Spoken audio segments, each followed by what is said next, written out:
Hey guys, tonight we begin in a back alley barbershop where Karim Lala's story quietly sharpens its blade. It's the middle of the 1950s in Bombay. The city is loud, crowded, and alive in ways that never truly sleep.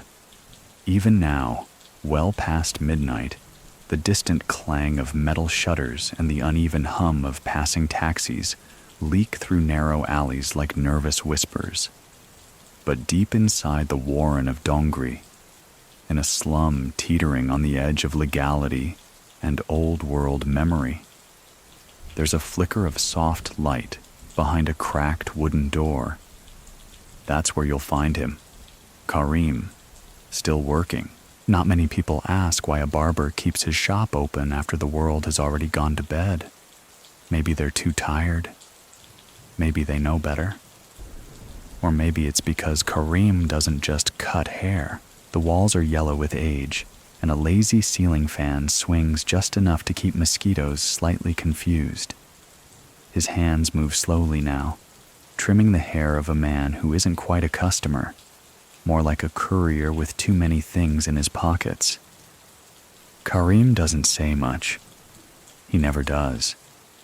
But he watches everything, like a man reading through fog. He wasn't born in Bombay.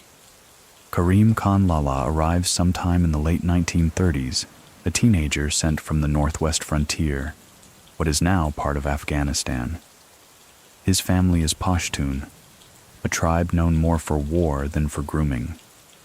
He comes alone, clutching a folded napkin with an address written in Urdu, and a few rupees tucked into his boot. When he finds the barbershop, it's little more than a lean-to held together by wire and prayer. He doesn't mind. It's all he needs. A corner of the city to disappear into, and he does. For a long time, Karim stays invisible. He sweeps floors, scrubs razors, and whispers polite greetings in a dozen languages: Hindi, Marathi, Urdu, even bits of Persian when the older customers insist. He learns fast, quicker with hands than words, quieter than most. And yet, his eyes take in every detail. By the time he turns 20, he's no longer just the boy in the back. He has his own chair now, a mirror with a crack in the corner that warps your face if you lean too far right. Customers start asking for him, men with silk shirts and nervy laughs. Sometimes they bring packages. Sometimes they leave them behind. No one asks what's inside. Karim doesn't open them. But he keeps count. Always keeps count. One afternoon, a man in uniform walks in. Not a soldier, worse, a local cop, Constable Deshmukh, pot-bellied, sweat-stained, and already halfway drunk. He sits down heavily and orders a shave without a hello. Karim obeys. He lathers the man's face, careful and slow. When the razor slides across Deshmukh's throat, there's a second, just one, where silence holds its breath. But the blade moves on, clean, precise, safe. Afterward, the cop looks at him and says, "You got good hands. Not just for hair, maybe." Then he leaves without paying. The next day, he returns with a sealed envelope and a different tone in his voice. "Deliver this," he mutters. "But don't ask where. It's not a request, but it's not a threat either. More like an invitation." Karim delivers it. Of course he does. He rides the tram all the way to Mazgaon, his lap sweaty, eyes wide, the envelope tucked inside his shirt. He finds the address, slips it through a half-open door, and walks away without knocking. That night, he gets a new mirror for his shop. No crack this time. That's how it begins. You see, many people still think that Karim Lala woke up one day and decided to become a gangster. But it wasn't like that. It never is. What really happens is slower, stranger. You don't fall into the underworld. You glide into it, one favor at a time. By 1952, Karim knows which constables are allergic to bribes and which ones have children in expensive schools. He knows the smell of a package carrying opium versus one packed with foreign whiskey. He knows that some men like their haircuts short, neat, and forgettable, while others want to be remembered. He gives them both, and the shop becomes more than a barber shop. It becomes neutral ground, a place where smugglers shake hands, where arguments get trimmed down like unruly beards. The mirrors reflect deals, not faces. And Karim, he keeps cutting, keeps nodding, keeps storing stories in his head like books no one else gets to read. One day, a boy comes running in, shirt torn, bleeding from the lip, eyes wild. He's about 8, a street thief probably. Karim doesn't ask. He wipes the blood away, gives the boy water, lets him sleep in the back. No questions. A few days later, that same boy returns, brings 5 others. They start sweeping the floor, wiping the chairs, fetching tea. Karim pays them in coins and calm. They stay. The neighborhood starts calling them Lala's boys. People wonder why a barber needs a crew of teenagers who don't cut hair. They stop wondering when someone tries to break into the shop one night and ends up in the hospital with a broken arm and no memory of how he got there. So, before you get comfortable, take a moment to like the video and subscribe. But only if you genuinely enjoy what I do here. And I'd love to know, where are you listening from tonight? What time is it where you are? Now, dim the lights, maybe turn on a fan for that soft background hum, and let's ease into tonight's journey together. Back in Dongri, Karim Lala is trimming the hair of a merchant who smells like dried fish and too much ambition. Outside, the monsoon is just beginning. You can smell the rain in the wood, and behind the cracked mirror, hidden in the wall, is an envelope with names. Not the kind you forget. Names that will eventually, quietly, build an empire. The scissors make a gentle click as Karim finishes the last stroke, wiping the customer's neck with practiced grace. The man thanks him, but not with words, with a look, a subtle nod, and the quiet placing of a wrapped packet under the seat cushion. Karim doesn't reach for it. He never does. Not until the door shuts. Not until the man is gone. Outside, the alley smells of wet cloth and diesel. Inside, Karim sweeps the floor like any other barber would. But if you looked closely, you'd notice how his eyes linger on the mop handle for a moment too long. That's because the mop is hollow, and that's where the real money goes. This is where the idea of power through politeness begins to harden into habit. Karim Lala is still just a barber on paper, a quiet Afghan man with too little Hindi and too much tact. But in practice, he's starting to function as something far more interesting. The guy who knows where things go and how they move. One of the earliest stories that gets whispered around the tea stalls, always too quietly to be confirmed, involves a man named Aaron the Runner. Aaron is small, jittery, and always late. One day, he delivers a pouch of stones instead of rubies to a dealer in Grant Road. That night, he comes to Karim's shop with trembling hands, begging for help. Karim doesn't yell, doesn't even raise an eyebrow. He offers Aaron a glass of water and tells him to wait. 3 hours later, Karim walks out of the shop with a towel around his neck like any other barber taking a break. He walks for 10 minutes. No bodyguards, no boys. He returns 40 minutes after that, quiet as ever. Arun never asks what happened during that time, but he never forgets the way his debt is suddenly forgiven, and the stolen rubies somehow appear at dawn. From then on, people start to speak of Karim the Listener. It's a strange title, but fitting. Because Karim listens more than he talks, and in a place like Bombay, that makes you dangerous. The shop transforms slowly, like steam rising from a kettle. Nothing sudden, but steady, warm, and inevitable. Chairs get upgraded. A new clock replaces the broken one. More boys join Lala's ranks, not for crime, yet, but for shelter, for bread, for quiet. He treats them fairly, even kindly. Never yells, never strikes. The neighborhood begins to respect him not because he demands it, but because he doesn't have to. One day, a man named Mustafa walks in. He's older, maybe mid-40s, with a cruel smile and a broken sandal. He says he's from the port, says he's got something special. Not for just anyone, he adds with too much confidence. Karim looks up slowly, wipes his razor clean. Then why bring it to me?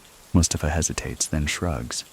Because everyone listens to you, even the ones who don't. What Mustafa has isn't complicated. A chance to move goods from the dock to the black markets of Crawford without being stopped. It's clean, small, fast.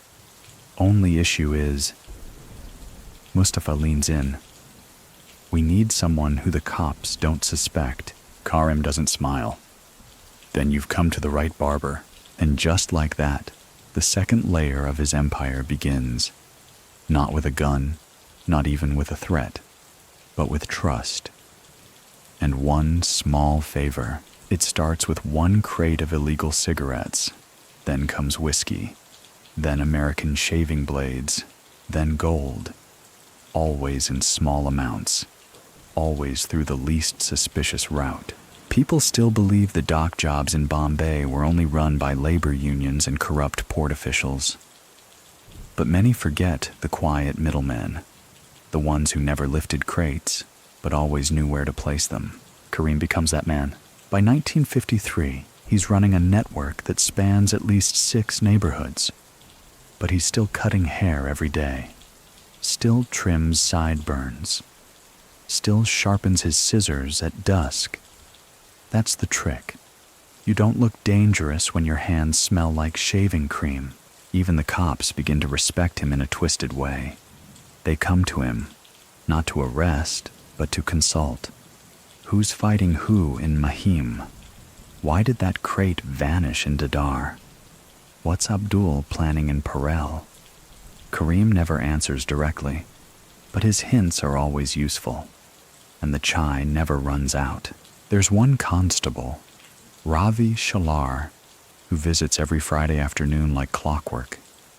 He doesn't need a haircut.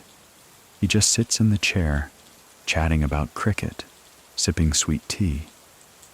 Every so often, Karim hands him a folded note. Ravi never opens it there, but he always leaves smiling. You might be thinking, how does a barber manage this? That's the question, isn't it?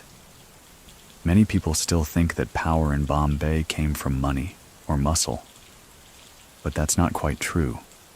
Power in this city comes from silence and the ability to make people owe you without ever asking them to. Karim is a master of that. And yet, through all this, he remains grounded. His shop never expands beyond its modest size. He lives in a small upstairs room above it. One bed, one fan, one drawer full of old letters in Pashto he refuses to throw away. He sends money home to his family every month, and he never brags, not once, but inside, something is changing. He's no longer just listening.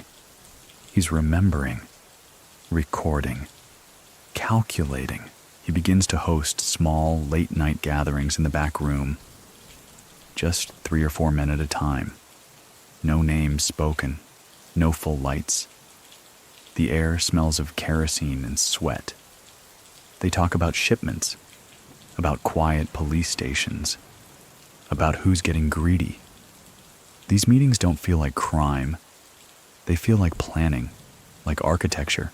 One boy, Samir, maybe 12, tries to eavesdrop once. Karim catches him, of course. Doesn't yell, doesn't punish, just hands him a broom and says, "If you're going to listen, you'd better sweep while you do it." Samir becomes one of his most loyal boys. There's a beauty in the way Karim handles things, almost like pruning a bonsai tree. Every cut is thought out, every branch given space. Nothing grows wild unless he allows it. One hot evening, a man collapses outside his shop, shot twice, bleeding. Karim doesn't panic. He pulls him inside, locks the door, and works in silence. No ambulance, just water, thread, needle. When the man finally wakes, Karim says nothing, just points at the scissors and asks, "Short or medium?" The man laughs, winces, then says, "You're not just a barber, are you?" Karim replies, "You're not just a customer either." It's this calm, this unfailing, unhurried patience that sets Karim apart. He never tries to dominate. He just absorbs. Influence spreads like tea through biscuit. Slow, thorough, inevitable. And so, by the time 1954 rolls around, Karim Lala is no longer just the quiet Afghan. He's something more complex. The man whose shop you visit if you need a haircut or a favor. The man who remembers your grandmother's name and also knows how many crates your boat unloaded last Tuesday. They say he never writes anything down, and maybe that's true, but behind his calm, his listening, his steady hands, he's already grooming Bombay's underworld. One strand at a time, the sun rises heavy and wet over Dongri, casting an orange glow across rooftops, slick with dew and smoke. The streets groan into motion like an old man waking too early. Rickshaws sputter, roosters scream, and the sound of distant temple bells competes with the morning radio fuzz. And there, as always, is Karim Lala, opening the shutters of his shop before most have taken their first sip of chai. You wouldn't know it to look at him, but he's already had a full morning by the time the first customer walks in. 3 boys have come and gone, carrying rolled-up bundles and quiet instructions. A merchant from Crawford Market left a handwritten note tucked inside a matchbox. And the mop, yes, that mop again, now contains something far more valuable than dust. Karim doesn't smile much, but if you catch him leaning in just as he finishes a shave, whispering something only the customer hears, you might spot the glint in his eye. Not humor, not menace, just understanding. It's around this time that his influence starts to take shape in the open, not in whispers, not just in envelopes, but in people. In Dongri, there's a boy named Shafiq, barefoot, loud, and good with marbles. By all accounts, a nobody. Until one day, he breaks the wrist of a much older boy trying to steal a ring off his finger, one Karim had given him. After that, Shafiq walks a little straighter. Kids nod when he passes. He starts collecting petty debts and returning them in full to Lala's shop. Karim doesn't ask him to do it. He never asks anyone to do anything. That's what makes it so effective. He builds loyalty like a gardener grows vines, carefully, subtly, and with a deep patience that scares off other would-be bosses. And the boys? They multiply. 10, then 20, then more. They don't all sleep under his roof, but they eat from his hand, in a way. He makes sure they're fed, clothed, clean. He gives them haircuts, gives them dignity, and in return, they become his eyes. Some call them Karim's lads. Others say the Dongri shadows. But whatever the name, everyone knows the rule. Don't touch the boys in blue slippers. They belong to Lala, and as these boys spread across the district, delivering packages, watching corners, keeping ears open, Karim begins to map Bombay, not in streets or borders, but in people. He knows which pawn vendor drinks too much, which butcher is stealing from his own stall, which cabbie owes money to the wrong man. He knows when a constable's daughter is getting married, when a trader in Kolaba starts hiding crates under turmeric sacks. It's not that he controls the city, it's that the city runs through him, like blood through veins. And then there's the story of Gopal the knife. Gopal is a tall, lean man with a grin made entirely of bad intentions. He works protection rackets out of Mazgaon and has no interest in quiet men who cut hair. At least not until one of Karim's boys is caught delivering a parcel too close to Gopal's turf. The boy returns with a bruised rib and a missing shoe. Most would retaliate. Karim doesn't. Instead, 3 days later, Gopal gets a visitor. A man from a grain shop. Just a friendly conversation about rice prices. Then another. The local priest stopping by to ask about temple donations. And then a tailor offering free fittings for someone important like you. Gopal doesn't see the pattern, but Karim does. By the end of the week, Gopal's girlfriend leaves him. His 2 best collectors go missing, and the cop who used to take his calls starts avoiding him. When he finally returns to Dongri to teach that barber a lesson, he finds his usual shortcut blocked by 30 boys in blue slippers, none older than 14. Just standing, watching, smiling politely. He turns around. From that day forward, no one touches Karim's boys again. It's this, the power of presence without violence, that begins to cement his reputation. He doesn't yell, doesn't brag. He simply exists, and people move around him like he's carved into the city itself. And yet, despite all this rising influence, he still plays the part of the humble barber, still oils the scissors himself, still offers candy to children who pass by the shop, still prays twice a day, kneeling on a thin mat by the back window, murmuring in Pashto while the city buzzes outside. People start to say, Lala sees everything. A myth, of course. But like most myths, it feels true. And myths are useful, especially when they spread faster than you do. There's an old widower named Mr. DeMello who owns a pawn shop 2 streets over. One day, he's found weeping in front of his broken glass display, everything stolen. The cops ignore him, but Karim doesn't. A week later, 3 crates appear at DeMello's door, unmarked, wrapped in canvas. Inside, tools, watches, even some of the stolen items. No note, no explanation, just returned, and people talk. The whisper becomes a question. Who really runs this neighborhood? By mid-1954, it's no longer a question. It's Karim. He's still not a criminal, at least not legally. Not yet. His hands have never touched a weapon. His name is on no official blacklist. But every runner, every smuggler, every dock worker, every watchful cop, they all check with Karim before doing anything large. His power isn't about control. It's about rhythm. He sets the pace, fast or slow, on or off, and if you dance too far ahead, you trip. If you fall behind, you disappear. Many people still think that this kind of influence can't exist without violence, that a man can't rise through Bombay's underworld without blood on his hands. So what do you think? Is quiet power more dangerous than loud revenge? Because in Karim's case, the answer seems obvious. Even the press begins to sense something. A journalist from a fringe Urdu paper writes a piece titled, "The Barber Who Knows Too Much." It never gets published. No threats, no warnings, just never appears. And the journalist? He moves to Lucknow a month later.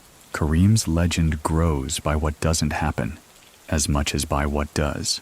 And all the while, he still sharpens his blades every evening, humming soft songs from a homeland he hasn't seen in years. A boy walks in at closing time, says his mother needs money for medicine. Karim nods, opens a drawer, hands him a note worth 2 weeks' rent. No questions, no lecture. The boy leaves, stunned. The next day, that same boy returns, offers to sweep the floor. Karim lets him. Doesn't say much, just hands him a blue pair of slippers. And just like that, another pair of eyes joins the streets. Rain taps against the tin roof of Karim's barbershop with the same rhythm it always has. Steady, unhurried, unbothered by the city's secrets. The monsoon rolls in over Bombay like a sleepy beast, softening the edge of even the sharpest streets. Water pools in potholes. Rickshaw drivers curse the sky. And inside the small, now famous barbershop, Karim Lala oils his razors by lamplight. Business as always is booming, but never loudly. It's during one of these stormy evenings that Constable Deshmukh returns, though this time he's not alone. He brings another man, a younger officer with eyes like polished brass and a grin just a little too wide. The older cop slumps into the chair, but the younger one stays standing, arms folded, watching everything with the look of a man trying to appear unimpressed. Karim doesn't flinch, he never does. As he lathers Deshmukh's beard, the younger officer clears his throat and says, "You've got a lot of friends for a man with no official business license." Karim gently scrapes the blade down the old cop's cheek. "A barber needs only a mirror and a customer," Deshmukh chuckles. The younger one doesn't. That conversation is the beginning of something new. A shift in tone. Until now, Karim has operated in the soft shadows, half rumor, half reality. But the new officer, Sub-Inspector Rao, isn't a man who enjoys quiet power. He prefers noise, and he doesn't like the way Lala's name opens doors Rao himself has to knock on. 3 days later, 2 of Karim's boys are stopped on the street. Nothing serious, just questioned, searched, and then let go. No charges.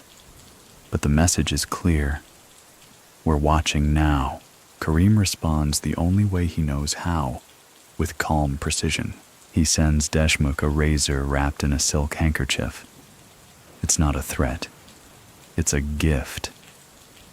The old cop understands. Karim isn't pushing back. He's reminding the force who still keeps their books balanced. That month, 3 officers quietly receive loans from unknown benefactors. The questioning stops. This episode marks an evolution in Karim's relationship with law enforcement. He's no longer just tolerated. He's become something closer to a necessary fixture, like the phone that never rings but everyone hopes will. He becomes known for solving problems that shouldn't need solving. A customs officer goes missing. Karim mentions a fishing village in Versailles where a cousin keeps a spare room. The officer is found 2 days later, drunk but unharmed. A judge's niece gets caught in a nightclub scandal involving hash and an up-and-coming singer. Karim makes a few calls. The singer disappears from the stage lineup. The niece's name never makes it to print. And then comes the favor that changes everything. Deshmukh returns, nervous this time, his voice low, his body heavier. "There's a shipment coming," he mutters, "and it's sensitive. It needs to vanish. Completely." Karim doesn't ask what's in it. That's what makes him useful. That night, Karim meets with a man named Hamid, an old acquaintance from the docks union who once lost 2 fingers and gained twice the cunning. Hamid's boys know the flow of cargo, like priests know scripture. Together, they reroute the container, swap manifests, reassign the port watchers. The shipment, a crate marked sewing machines, disappears into the folds of Bombay like a grain of rice in a sack. A week later, Deshmukh returns again, this time smiling. He doesn't say thank you. He just pats Karim on the back and says, "You've made some very senior friends." That's how the door opens, not to the underworld. Karim already had that. But to the political world, the suits, the people who never visit Dongri but somehow know every detail about what happens there. And through that door, new types of favors arrive. A customs audit that never happens, a port reshuffle that conveniently benefits a particular importer, a new officer transferred just before he can look too closely. Many people still think that the Bombay police were corrupted by crime. But what if it was the other way around? What if it was order itself that started using men like Karim to handle the chaos they couldn't be seen touching? So what do you think? When the law quietly turns to criminals for convenience, where does power really live? In Karim's case, the answer is in trust. You see, he never promises anything. That's his magic. He simply nods, maybe tilts his head. And yet, things happen. Doors open, names disappear, crates arrive untouched. One day, a junior clerk from the customs office visits Karim after hours. He doesn't ask for a haircut, just stands in the doorway and says, "They say you help people who get cornered." Karim wipes his hands on a towel. "What kind of corner?" The clerk swallows. "I misplaced some documents. They weren't meant to be seen." Karim nods. "Bring me your lunchbox tomorrow. I'll clean it." The clerk blinks, confused, but he does it. The lunchbox returns the next day, heavier than it should be. Inside, chicken curry, roti, and a folded stack of newly stamped customs documents. The problem? Gone. The lesson? Clear. The shop becomes a confessional, an embassy, a trading post for problems too delicate for paper trails. But never loud, never messy, always clean. The only ones who don't appreciate this arrangement are the local gangs. At this stage, Karim is not alone in the city. Other outfits are rising, some flashier, some crueler. Men like Pathan Rahmat, who controls illegal liquor through intimidation and batons. Or Nanavarde from Dadar, who's built a racket around forged insurance papers. They start to notice Karim's rise. And they don't like that he hasn't picked a side. There's an attempted meeting. They invite him to a cafe in Tardeo. He sends an empty teacup in reply. Message received. Karim isn't interested in joining someone else's table. He's building his own. A week later, one of Rahmat's men slips into Dongri and tries to lean on a pawn vendor, who happens to be loyal to Lala. By morning, Rahmat's man is seen limping through Crawford Market, muttering apologies to the air. No bruises, no cuts. But something behind his eyes has changed, as if he's seen something quiet and terrifying. Back at the shop, Karim finishes a trim, wipes the chair, and asks his customer, "You want the sideburns even or sharp?" The customer doesn't answer right away, just looks at the cracked mirror. He says, "You know, Lala, you're the only man who terrifies people with kindness." Karim doesn't smile, he just nods. And outside, beyond the warm yellow of the barbershop light, Bombay keeps raining, washing away the footprints, but not the path. Karim Lala stands at the edge of the pier, staring out across the Arabian Sea as seagulls squabble overhead and salt air cuts through his crisp white kurta. It's early. Too early for traders, too late for fishermen. Just the hour between shadows and noise, where the world holds its breath. A small cargo boat rocks softly against the dock, and a man in a brown cap is already unloading it. Without paperwork, without inspection, Karim watches for exactly 1 minute, then turns and walks away. There are no greetings, no nods, no instructions, because now, everything moves without him having to speak. The cargo contains no gold, no weapons, just boxes, sealed tight, unmarked. Inside, Swiss watches, foreign razor blades, and unlicensed prescription medicine. It's not glamorous contraband, but it's smart. The kind that's hard to trace, high in demand, and easy to sell, and more importantly, it moves quietly, just like Karim prefers. This is the beginning of what insiders later call the luggage phase. The part of Karim's empire that doesn't rely on violence, extortion, or bribery, but rather on the sheer genius of subtle logistics. Here's how it works. One man buys a second-class train ticket from Calcutta. He carries a suitcase filled with nothing but wool sweaters, but tucked into the lining, 3 watches worth more than his entire year's salary. That suitcase arrives in Bombay. It never leaves the platform. Instead, a porter, one of Karim's boys in disguise, lifts it onto a new train headed south. From there, the contents disappear into a web of black market dealers, jewelers, and couriers spread across the city. No threats, no guns, just timing. Karim oversees it all from a room no larger than a pantry behind his barber shop. A chalkboard with initials, a ledger with symbols only he understands, and a stack of matchboxes, each with a name, a date, and a quiet debt written inside the lid. You see, many people still think smuggling is about speed. Get in, get out, avoid the cops. But Karim knows better. Smuggling to him is about rhythm, like cutting hair or brewing tea. The difference between success and arrest is 2 seconds and knowing when to pause. The brilliance of it all is in the layers. First, there's the disguise. Karim never uses criminals. He uses ordinary people. Women in saris, elderly men, postal workers, school teachers, people no one suspects, people who owe him small favors, paid back in the form of a delivery, a pickup, a transfer. Second, there's the decoy. Every major shipment has a shadow, a fake route, a dummy courier who gets caught with worthless cargo, allowing the real goods to slip through elsewhere. Third, and most crucially, there's the code. Karim invents a private language of instructions based on haircut styles. Sideburns high, part to the left, means the drop is at Dadar West by the pawn stall. Clean shave, leave the stubble, means wait 2 days and use the alternate porter. Trim only the left side means abort the mission.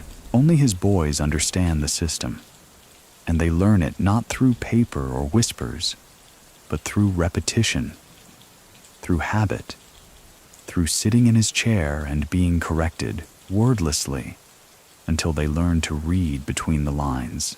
And still, he's just a barber. One day, a new customer sits in the chair, a young man from the northern suburbs wearing too much cologne and the kind of belt that screams, trying too hard. He tries to impress Karim by mentioning a recent shipment of cigarettes that didn't make it to the market. Karim tilts his head.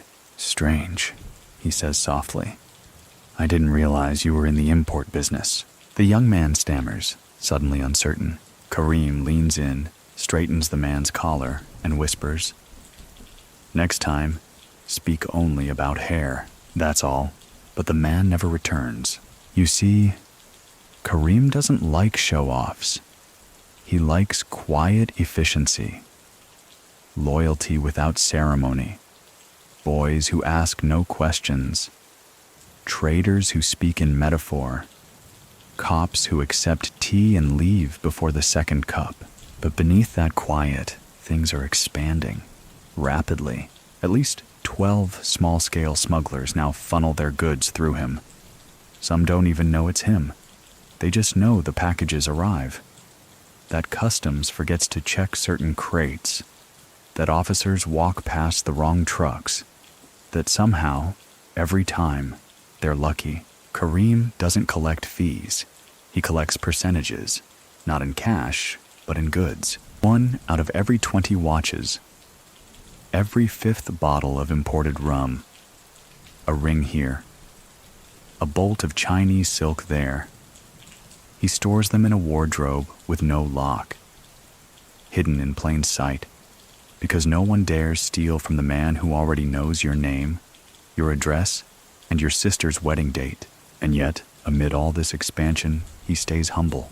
He still closes the shop on Fridays, still cooks his own dinner, dal and rice, nothing fancy, still walks barefoot on the roof at night, staring at the moon and whispering in Pashto, still trims the nails of neighborhood kids for free. But word spreads. A watch dealer from Lamington Road calls him the invisible broker. A customs officer calls him the necessary inconvenience. And a courier, after successfully delivering a box of contraband penicillin, calls him simply Ustad. There's one moment late in 1954 that defines the shift. A merchant from Hyderabad, caught in a police raid, is beaten during questioning. His house is searched. His son arrested. The charges? Contraband watches, some of which came through Karim's network, though the merchant never knew that. 2 days later, the charges are dropped. The son is released. The merchant receives a crate of watches as apology. He never learns how it happened. But from that day forward, he insists on calling Karim Lala Sahab, a title usually reserved for feudal landlords. That's the irony. Karim, the former floor sweeper, the man of towels and razors, now carries the weight of a monarch, without crown or court. But power never comes without pressure. Soon, the inquiries begin. Small ones at first. A dock supervisor gets questioned. A delivery boy is followed. A constable from another precinct asks too many questions at the tea stall. Karim notices. He always notices. So he changes the rhythm, delays a shipment, diverts another to Goa, sends a trusted boy with a decoy parcel to draw attention away. The network adapts like water, shifting, bending, never breaking. Many people still think that criminal empires fall due to betrayal. But Karim knows the truth. Most fall because they move too fast. Outgrow their silence. Invite envy before they're ready to defend against it. He won't make that mistake, so he slows down. Not much, just enough. Enough to let the questions fade. And when they do, he's already planned the next phase. A man visits the shop late at night. He's tall, pale, foreign, British, a remnant of the Raj who never left. He brings tea leaves, real Darjeeling, and a proposal. There's something, he says, in a yacht moored off the coast. Something that needs to vanish. Karim offers him a seat, pours 2 cups, 1 sugar, no milk. And just like that, the sea becomes part of his map too. But we'll come to that. For now, he sharpens his scissors, cleans the combs, watches the rain hit the awning and swirl down into the gutters, where all things, secrets, whispers, and foreign watches eventually go. The docks at Mazgaon never sleep. Even at 3 a.m, there's motion. Boots on wet wood, the low hum of engines, the clatter of crates nudged into place by men who never get credited in history books. It's a symphony of heavy whispers and quiet labor, and Karim Lala is becoming its invisible conductor. By late 1954, Karim is more than a neighborhood figure. He's become a coordinator of silence, the man people refer to in hushed tones when shipments need to pass through without echo. And the docks, always porous, always bribable, are his new playground. It starts with one man, Idris the Hook, a stevedore with a fused finger and a habit of telling half-lies with full confidence. Idris unloads freight from foreign ships, but has a tendency to misplace items. Bolts of silk, cartons of cigarettes, once even a typewriter destined for a government office. He approaches Karim not with a deal, but with a complaint. These big bosses, Hindustani and British, they take all the profit. We take all the risk. Karim listens. Offers him tea. No reply, just a nod. The next day, one of Karim's boys delivers Idris a small envelope. Inside, A shipping schedule, a name, a symbol for whiskey written in Karim's private shorthand. That's all. And that's how it begins. Karim doesn't create a new smuggling operation. He gently folds himself into the existing one, like a shadow sliding under a door. He identifies the blind spots in British inspections, the guard rotations, the customs officers with sudden gambling debts. He learns how things flow, and more importantly, how to slow them just enough to slide in his own goods without raising alarms. The operation becomes clockwork wrapped in fog. A ship docks at midnight. Crates are offloaded. Some are rerouted, quietly swapped, recoded, reassigned. Everything seems normal. On the books, nothing has changed. But in practice, Karim's goods move faster, cleaner, and with far less noise than anyone else's. There's one night, still spoken of in the back rooms of Kolaba, when a shipment of imported Swiss watches worth over £1,00,000 goes completely unaccounted for. Not stolen, not seized, just absent. The British Customs Office launches a quiet internal inquiry. Suspensions follow. Finger-pointing, a few resignations, but no arrests. Why? Because the shipment was never stolen. It was diverted mid-unloading, passed from ship to dock to donkey cart in under 15 minutes, wrapped in sacks of salt, and rerouted through 5 hands before it disappeared into a storage house beneath a butcher's stall. That butcher? One of Lala's boys, of course, trained to cut both meat and metaphor. The genius wasn't the theft, it was the invisibility. And the city notices, soon, Karim isn't just approached by small-time merchants or nervous cops. He starts seeing men in suits, people with polished shoes and accents trained in Delhi boarding schools. They don't call it smuggling. They call it facilitated distribution. They don't mention money. They talk in favors, in futures, in long-term relationships. Karim listens, sometimes agrees, but always stays one step removed. He never touches the cargo, never signs a paper, never speaks more than necessary. Instead, he expands his language. A dock worker says, "The crates are heavy tonight." That means the bribe didn't land. A chaiwala says, "Too much ginger." That means too many eyes are watching. A haircut request for a Bombay special now means delay by 2 days and reroute to Wadala. It's poetic in a way. How his underworld grows, not with bullets or loud proclamations, but with coded phrases and careful silences. It's like he's composing music, one hairline shift at a time. But then comes the incident. One night, a new boy, Ralph, is sent to assist with a pickup. Young, eager, and perhaps too confident. He mishandles a crate and causes a minor scene. A patrolman hears the noise, comes sniffing. The crate contains liquor, imported, untaxed, and very illegal. By all logic, the operation should be compromised. But here's the brilliance. Karim had already prepared for failure. A second crate had been deliberately planted, identical in weight and label, but filled with only cheap tea leaves and broken glass. That's the one Ralph touches. That's the one the patrolman sees. The crate is seized, and Ralph is detained. Karim posts bail the same night. At the shop, he doesn't scold the boy, just trims his hair, shorter than usual. "Now," he says softly, "you're less visible. And maybe a little wiser." Ralph nods, doesn't make that mistake again.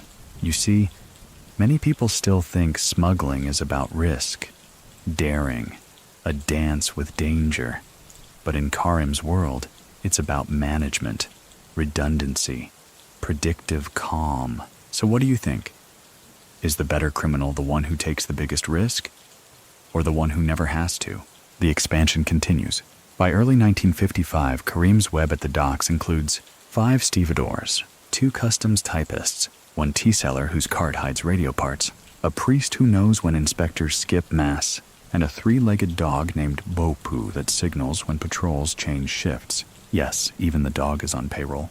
Karim feeds him chicken bones and always smiles when Bopu limps past. But not everything runs smoothly. A rival operation, run by a man named Lobo, tries to hijack one of Karim's shipments. Silver bars wrapped in burlap and marked as plumbing material. The hijack is slick, well-timed, almost perfect, until the bars turn out to be painted bricks. Karim had switched the shipment last minute. On a hunch, a whisper from a dockhand who noticed someone asking too many questions. The real silver? Already across town, tucked behind the walls of a nondescript madrasa that no one would dare search. Lobo gets humiliated. Word spreads. No retaliation follows. Because everyone realizes what this means. Karim isn't just moving goods. He's moving expectations. He's unpredictable, but somehow always on time. Even now, back at the shop, as he sharpens his blades and sips strong chai, he knows another crate is being loaded with false bananas stuffed with cash. He knows a boy in Churchgate is handing a note to a man in a blue turban. He knows that a certain inspector will be drinking tonight and will forget to file a report. All these things flow together, not chaos, but choreography. And when a customer walks in and says, "Just a trim today," Karim smiles. Because in his world, that phrase might mean anything. The air in Bombay is changing. It's 1955, and the city buzzes with a strange mix of colonial leftovers and modern ambition. Trams clatter past brand new cinemas. Rickshaw drivers weave between imported Fords and worn-out bicycles. British names still hang over the banks and clubs, but the voices inside speak louder Hindi now. The old empire is fading, but not fast enough, and in the spaces between its slow collapse, new empires are blooming. Karim Lala is building one, but he isn't alone anymore. On a humid Tuesday morning, a man arrives in Bombay from the northwest frontier. Not a customer, not a courier, a relative, Khan Mohammed, Karim's older cousin. A tall man with weathered hands and eyes that have seen desert battles, mountain passes, and more betrayal than most novels dare to hold. He steps off the train in a worn brown shawl, carrying nothing but a bundle of bread, a folded prayer rug, and a silver dagger he never uses. The reunion is quiet. Karim meets him outside Victoria Terminus with no fanfare, just a nod, a hand on the shoulder.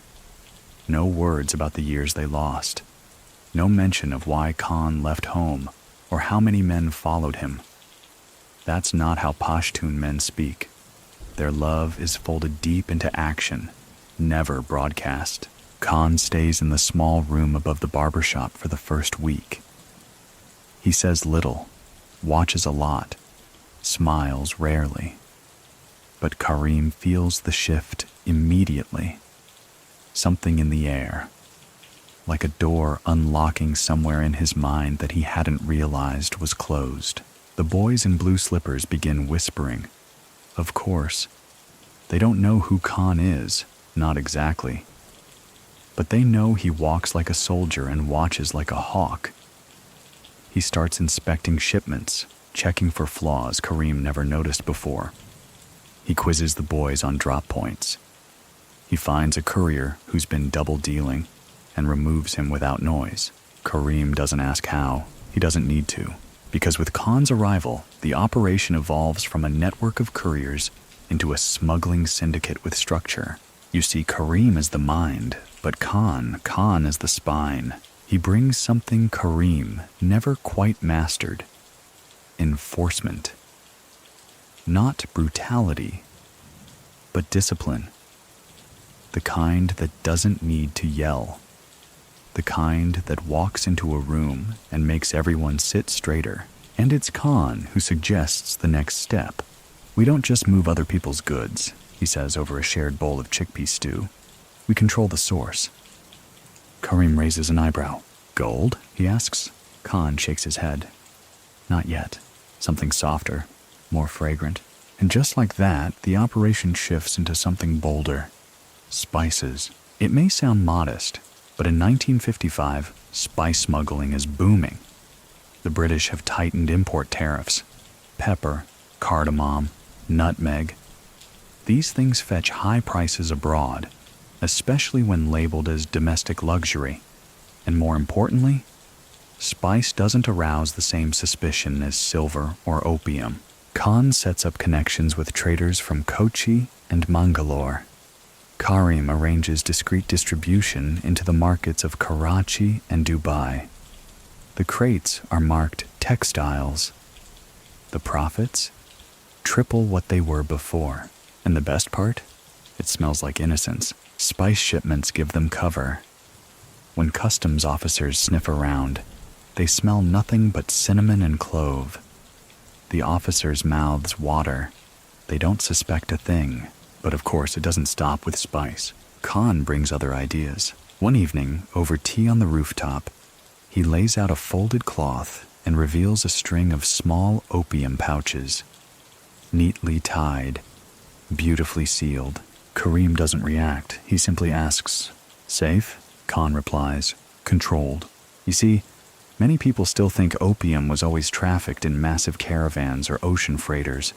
But in 1955, Bombay, it also moves in powder tins, in cosmetic jars, in cigarette boxes sold only at 2 stalls between 2 and 3 p.m. Karim hesitates at first. Drugs attract heat, attention, danger, but Khan reassures him. We don't touch the junkies. We sell to the men who sell to them. So Karim allows it. Carefully. Just one channel, one seller, one alleyway in Baikola, where the buyers look more like accountants than addicts. And suddenly, the profits aren't just better, they're predictable. Karim begins setting aside 10% of every month's cut. Not for pleasure, not for reinvestment, but for cleaning. Bribes, permits, temple donations, school fees for a police sergeant's niece, a new set of uniforms for the cricket team sponsored by the Pidoni station. It's not crime, it's infrastructure. With Khan by his side, everything feels sharper. The boys work faster, the routes change daily. The shop itself becomes more secure, and so does Karim. He starts dressing better. White kurtas with neat collars, shoes that shine, a watch with no visible brand, expensive enough to catch a glance, subtle enough to escape envy.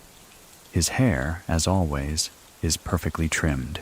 He no longer walks to the docks. He sends men. He no longer delivers packages. He receives ledgers. He no longer worries about threats. Because now, they worry about him. And yet, through it all, the shop remains. Every day, without fail, he opens it by 6:30 a.m., sweeps the floor, lathers the towels, cuts hair for anyone who walks in.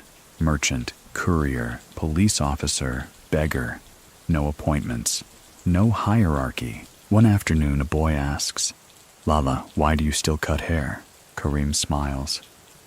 "Because in this chair," he says, "a man forgets who he owes money to." That night, Khan laughs quietly. Only you would run a smuggling empire and call it therapy. But he understands. The chair grounds Karim, keeps him close to the scent of people, the rhythm of stories, the soft pull of normal life. And as for Khan, he becomes a phantom force, rarely seen, always felt. He trains the older boys, teaches them how to read ship manifests, how to fake invoices, how to listen to a man's voice and tell if he's lying. He tells stories from the frontier, of mountains, betrayals, and tribes that disappear like smoke. The boys call him Baba. The traders call him Sir.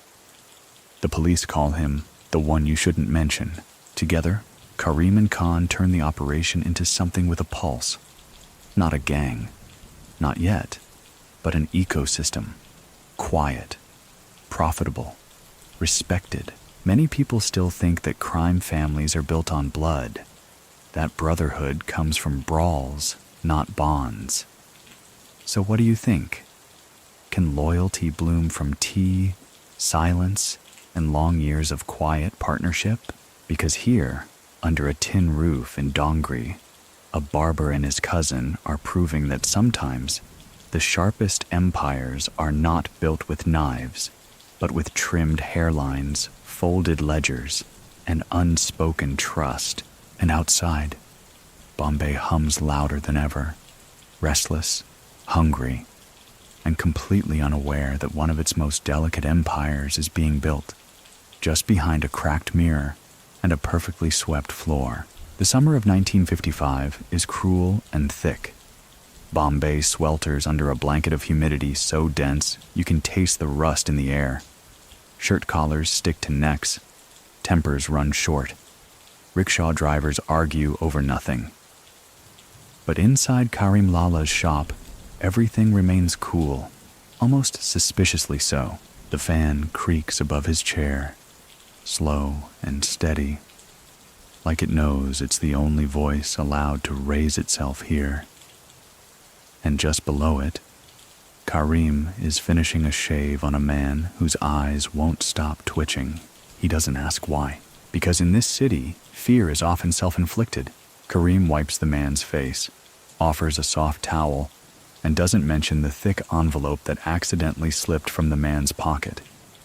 It's gone by the time he stands. These quiet exchanges are the pulse of Karim's growing empire. But the heartbeat, that's found in the streets, in the eyes of the boys, and now, in the flash of gold teeth and quiet guns. You see, Karim's boys are growing up. They're not children anymore. Samir has a mustache now. Irfan walks with a swagger that didn't come from the barber shop. Shafiq, the marble-playing kid from Dongri, carries himself like a man who could break your fingers while explaining cricket scores.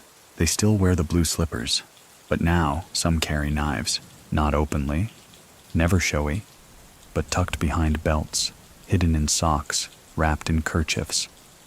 Karim didn't ask them to. Khan didn't hand them out. But the city is changing, and the boys, like the empire, are adapting. One boy, Nasir, fashions his own weapon, a razor blade sewn inside the lining of a leather glove. He never uses it, but one day, a local thug reaches for his bag, and Nasir just raises the glove quietly. The thug walks away. Nasir never says a word. That's the rule. You see, this is not a gang in the traditional sense. No uniforms, no oaths, no tattoos. But there is a code. Protect each other, respect the shop, never draw blood without reason. And beneath it all, a new kind of unity is forming. Khan notices first. He begins to divide the boys into circles, each with its own task. Some handle shipments, some monitor customs officers, some simply watch, sitting in chai stalls and train stations, tracking movement with the patience of cats. They report to Khan weekly, quietly. No meetings, no papers, just a nod, a hand gesture, a phrase about curry being too hot this week. And Karim knows a particular route has gone sour. It's language without language, and that's what keeps them safe. One afternoon, a shipment goes missing. A crate of Chinese silk, worth more than a year's salary for any single courier. The route was clean. The timing was perfect. But the crate never arrives. Khan is furious, but Karim? Calm. He calls in a favor from a man in Ray Road, an old port clerk with a limp and a weakness for mango pickle. 3 hours later, the crate is found in the basement of a competitor's warehouse, partially opened, still untouched. Karim doesn't send boys with blades. He sends a priest, Father Pinto, an old man with sunken eyes and a rosary too heavy for his frame. He walks into the warehouse uninvited, blesses the space, and leaves.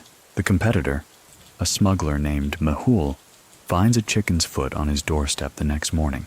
That's all it takes. No blood, no bodies, just suggestion. And this becomes Karim's signature weapon, psychology. While others flaunt violence, Karim suggests danger so subtly that the imagination fills in the blanks far worse than reality ever could. It's around this time that his inner circle begins to wear gold. Not chains or rings, just one small gold tooth each. Not real gold, of course. It's gold-plated, a symbol, a signature. You only notice if they smile, and they rarely do. But when they do, it's unforgettable. The police notice too.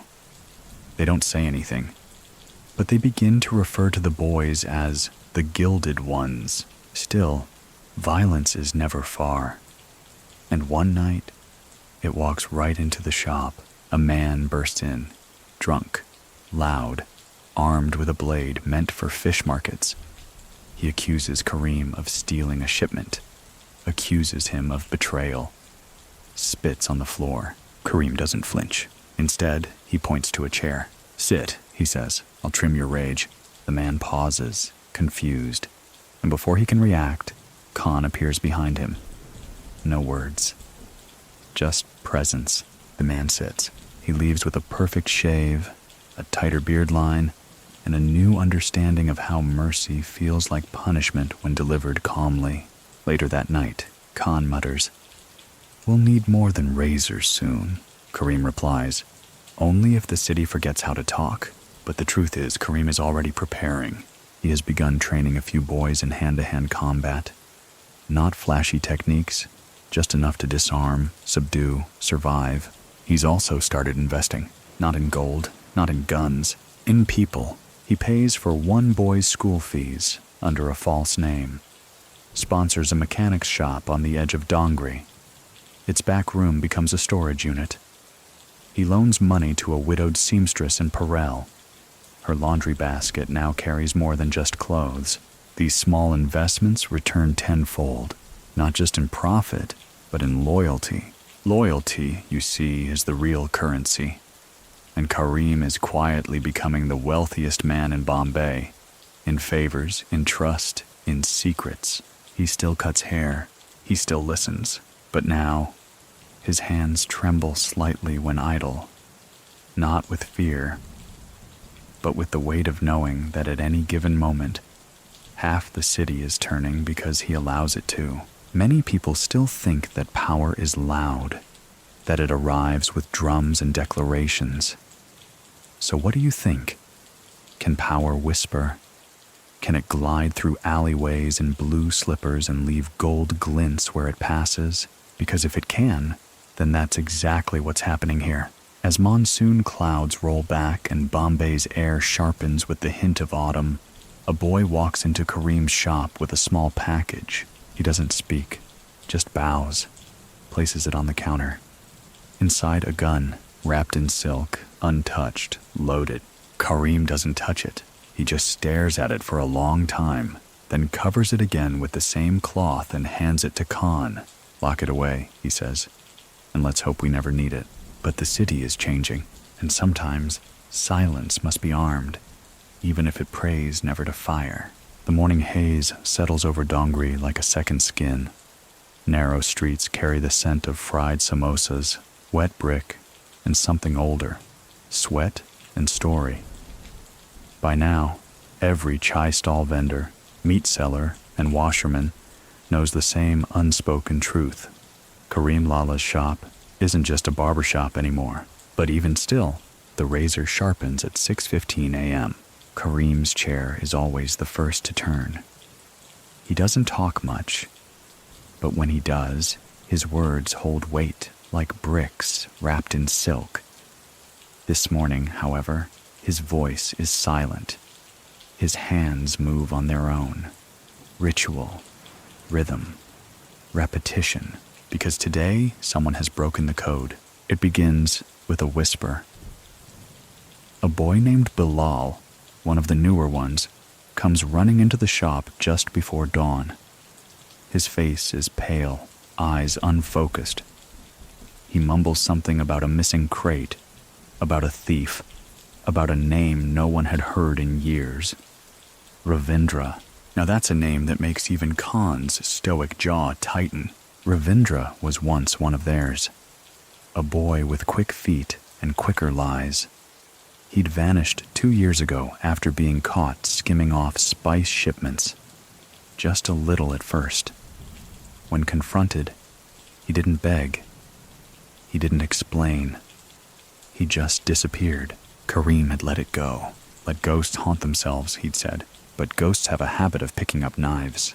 The missing crate this time isn't silk or whiskey. It's weapons, crude ones. Handmade pistols, blades. Contraband meant for a group of smugglers in the mills, tied loosely to a nationalist cell. Karim had agreed to move it as a favor. Quiet, delicate. A single misstep could link him to something bigger, something political. And now, that shipment is gone. Ravindra's signature, a jagged R drawn in charcoal, was found on the side of the abandoned cart. This isn't just theft, it's defiance. Karim doesn't call a meeting. That's not his style. But by noon, every one of his inner circle has visited the shop. Samir shows up pretending to need a haircut. Irfan drops by with sweets. Nasir, the boy with the razor glove, comes to sweep the floor, something he hasn't done in over a year. They don't speak about it directly. They don't need to. But then comes the trial. By sunset, the courtyard behind the shop is full. Not crowded, just full enough for tension to settle into every corner like dust. The boys stand along the walls, silent. The air smells of sweat and sandalwood. Even the pigeons seem to know something is about to happen. In the center stands Suhail, Bilal's older brother. Not the thief, but the one who let Ravindra into the drop zone. Maybe by mistake. Maybe not. Karim doesn't yell. He simply sits on a low stool, sharpening a pair of scissors, slow and steady. Khan stands behind him, arms crossed. Suhail, Karim says softly, tell me a story. Suhail hesitates, sweat beads on his forehead. Karim continues. Tell me about a man who made a mistake and what he did next. There is no accusation, just invitation, but it cuts deeper than any blade. Suhail falls to his knees. I didn't know. He stammers. He said he was clean. I didn't check. Karim nods. He believes him, but belief doesn't erase consequence. You broke the line, Khan says, and everyone feels the weight of those 4 words. Karim looks up. No blood, he says quietly, but no shadow either. It means exile. Suhail is to be cut off, not harmed, but forgotten. No messages, no jobs, no eye contact. In this world, silence is worse than pain. Suhail weeps, not loudly, just enough that everyone hears. Then he walks out, his slippers echoing through the alley like a sentence being carried out. The boys remain still. Karim returns to his stool. We lose one, we lose none. That's the rule. It's not personal, it's preservation. That night, Ravindra's name spreads like fever. Traders whisper. Dock workers flinch. Karim does nothing. For a week, there is no response. People begin to wonder. Has he gone soft? And then one afternoon, a package arrives. No name, just a lock of black hair tied with red thread. Karim opens it, stares for a moment, then closes the box and places it behind the mirror. He doesn't explain, but 3 things happen in the next 2 days. Ravindra is found unconscious behind a cinema in Tardeo. His legs are unbroken, his face untouched, but his voice is gone. No marks, no wounds, but he cannot speak. Suhail receives a basket of fruit and a train ticket to Surat. No note, no apology, just a second chance. Karim's shop receives a fresh coat of paint. The boys do it themselves. No one tells them to. This is how Karim enforces order, not with death, but with direction. Not with blood, but with balance. You see, many people still think that justice in the underworld comes from violence, that rules are held together with fear. But so what do you think? Is fear more powerful when it leaves no bruises? Because in this part of Bombay, silence is louder than any scream. And now, people begin to refer to Karim's shop as the court. You come in to confess, not to chat. You leave with answers, not apologies. And if you're lucky, you leave it all. Even the police begin to use it. A constable brings in his cousin, a petty thief arrested for snatching bangles. Karim gives him a buzz cut, whispers something during the rinse, and the cousin never steals again. A rival gang leader sends an emissary asking for parley. The emissary is served tea, but told nothing. Karim does not negotiate, he teaches. And the boys? They learn. Every moment, every whisper, every gesture. Samir starts recording deliveries in a private ledger. Irfan volunteers to run security at the docks. Nasir trains 2 younger boys in quiet movement, how to vanish behind trucks, how to shadow without trailing. The gang doesn't get louder, it gets tighter, and the city feels it. Even the press begins to whisper. One tabloid journalist pens an anonymous piece titled "The Shadow Sultan of Dongri." It disappears a week later. No threats, no fires, just removed from archives.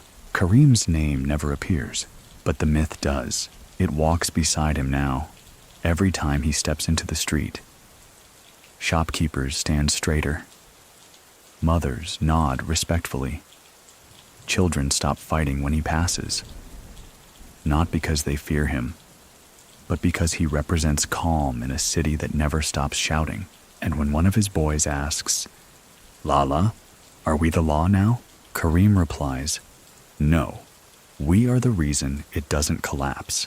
And behind that cracked mirror, inside a drawer with no lock, the lock of Ravindra's hair still sits. A warning and a promise. The rain has stopped, but the city still steams.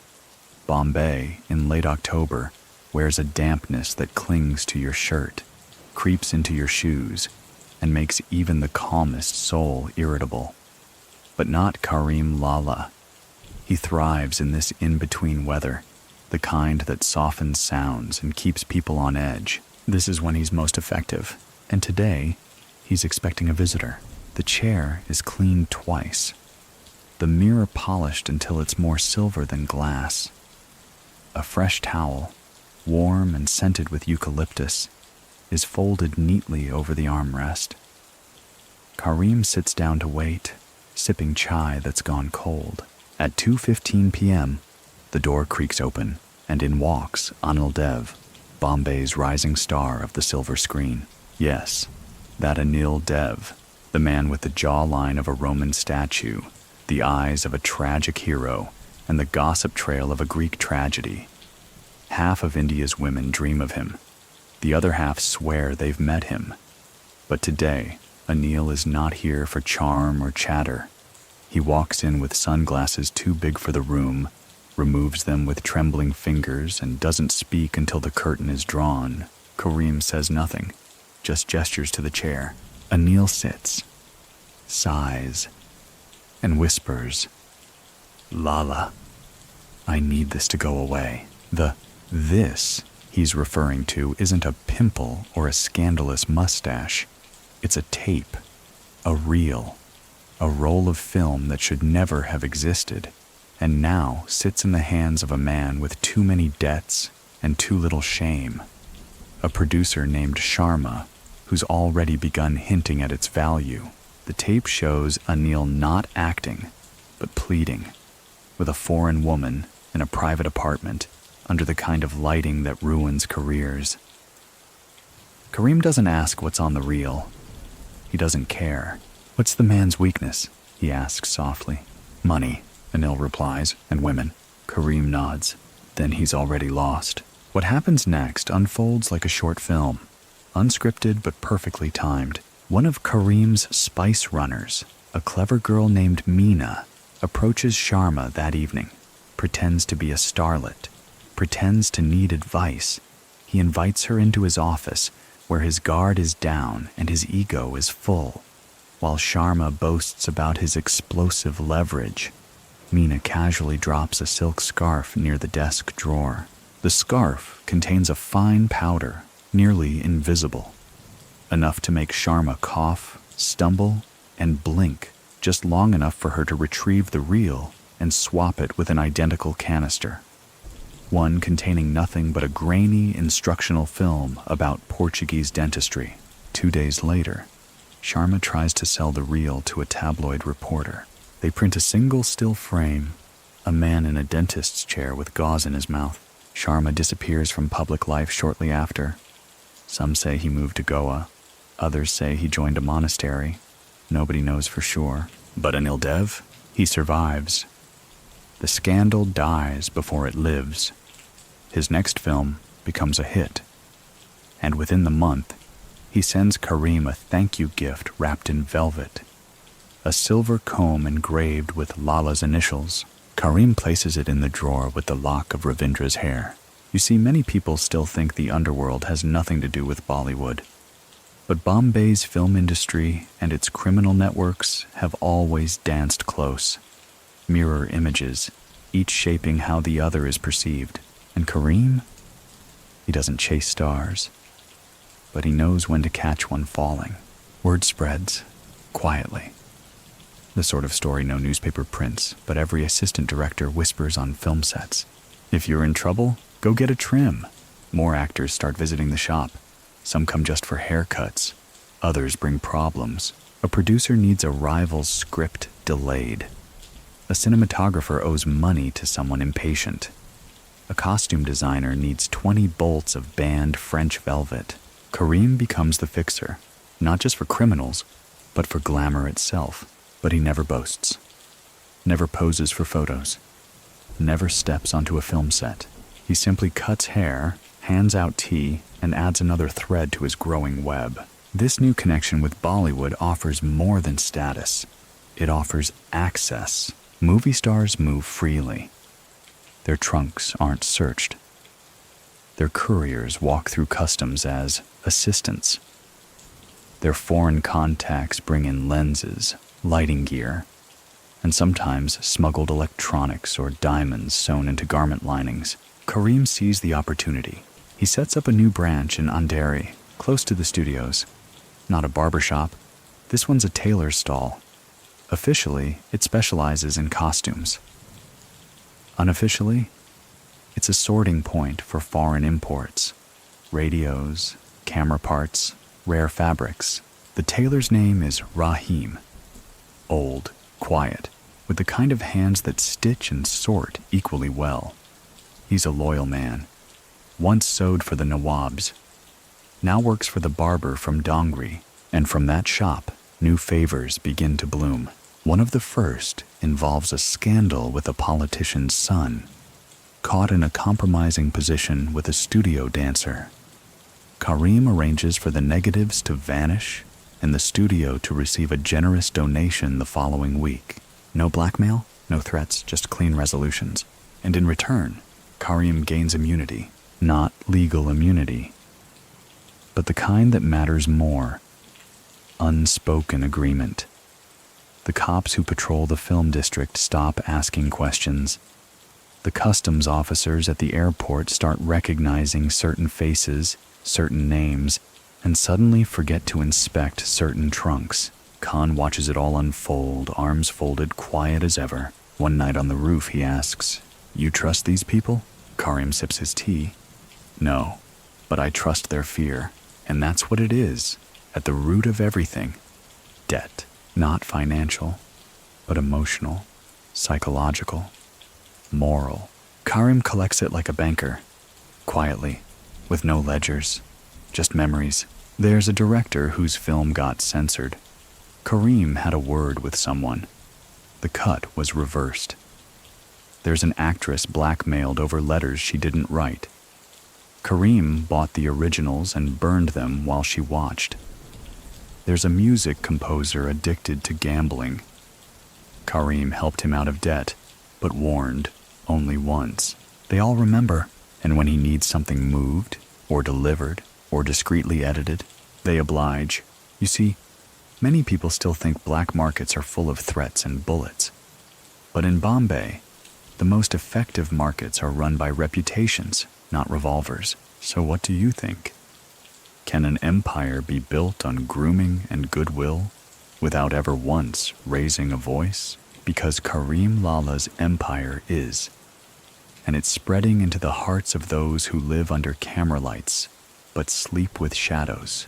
And at the center of it all, a man sits behind a barber chair, holding scissors that have cut more than hair and cleaned up more than scandal. Outside, crowds gather at the cinema for Anil Dev's latest release. Inside, Karim snips the final thread on a tired constable's beard and asks gently, "Trim the mustache or leave it for the weekend?"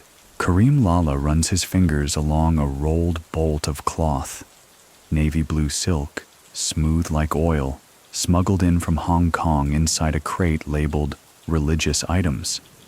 He's not inspecting it for quality. He's reading it the way some men read ledgers. Each shipment carries a message. Each texture tells him whether the system is still balanced. So far it is. But now, it's not just cloth or spices or foreign razors.